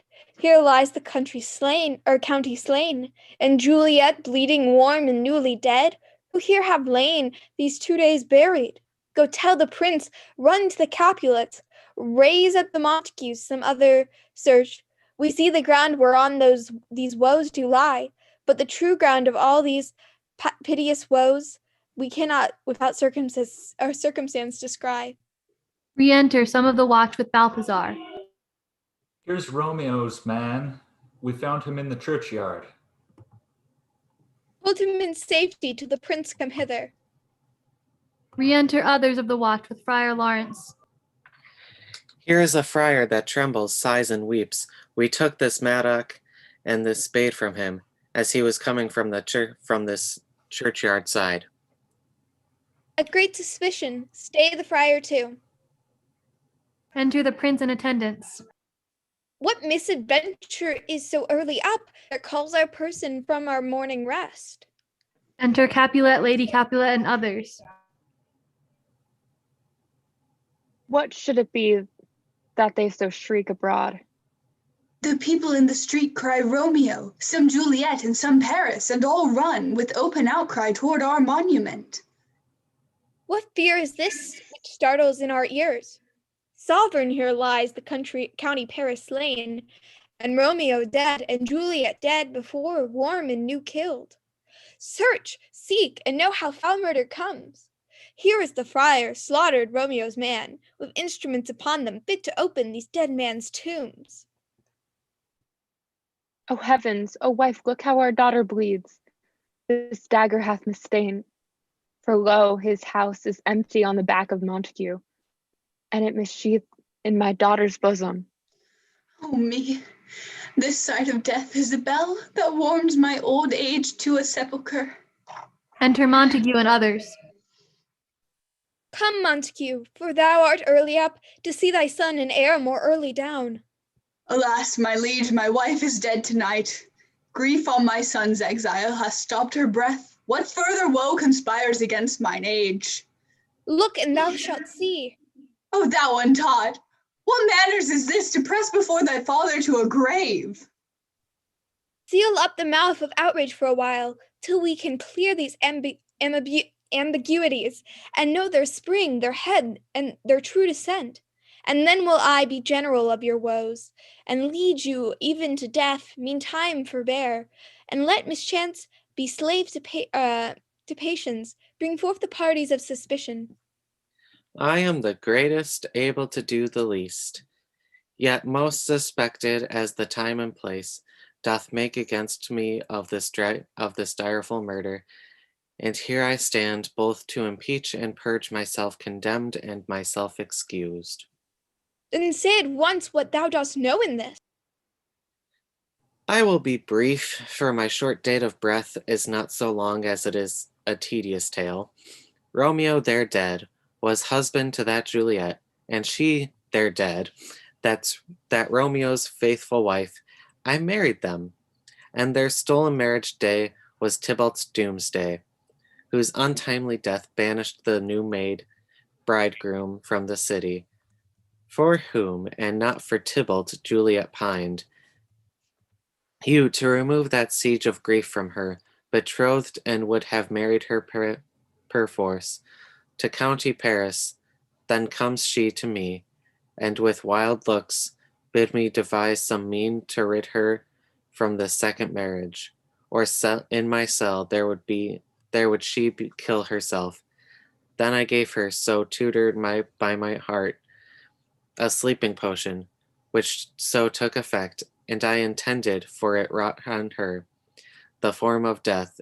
Meantime I writ to Romeo that he should hither come as this dire night, to help take her from her barred grave, being the time the potion's force should cease. But he which bore my letter, Friar John, was stayed by accident, and yesternight returned my letter back. Then all alone, at the prefixed hour of her waking, came I to take her from her kindred's vault, meaning to keep her closely at my cell till I conveniently could send her to Romeo. But when I came, some minute ere the time of her awakening, here ultimately lay the noble Paris and true Romeo dead.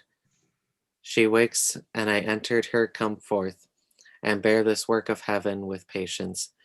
But then a noise did scare me from the tomb, and she too, desperate, would not go with me.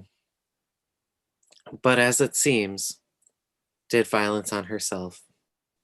All this I know, and to the marriage her nurse is privy, and if aught in this miscarried by my fault, let my old life be sacrificed some hour before his time, unto the rigor of severest law. We still have known thee for a holy man. Where is Romeo's man? What can he say in this? I brought my master news of Juliet's death, and then in post he came from Mantua to the same place, to the same monument. This letter he early bid me give his father, and threatened me with death, going in the vault. I departed not and left him there. Give me the letter, I will look on it. Where is the county's page that raised the watch? Sirrah, what made you master in this place?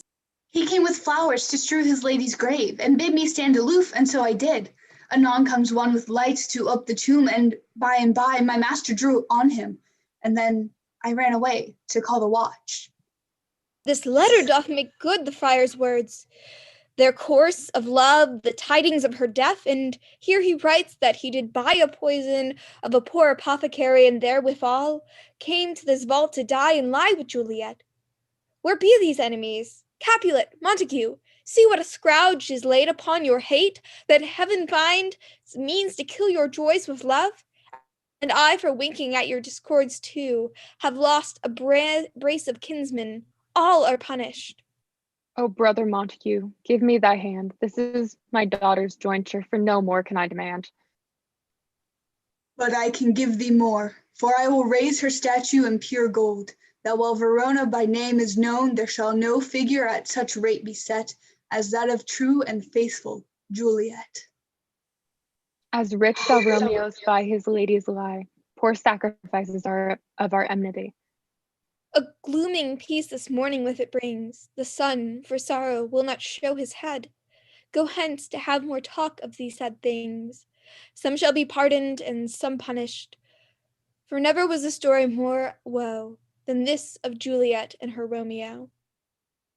Excellent. The end of Romeo and Juliet by one William Shakespeare, who was smart. Yay. Good job, everyone. Good job. Next Friday is movie night. We're gonna watch High School Musical, the best Broadway adaptation. And the Friday after that, 8 p.m., Bridget and I will be discussing this with special guest actress Lauren Rockland from the Annapolis Shakespeare Company. Because we're fancy and official now. Yeah.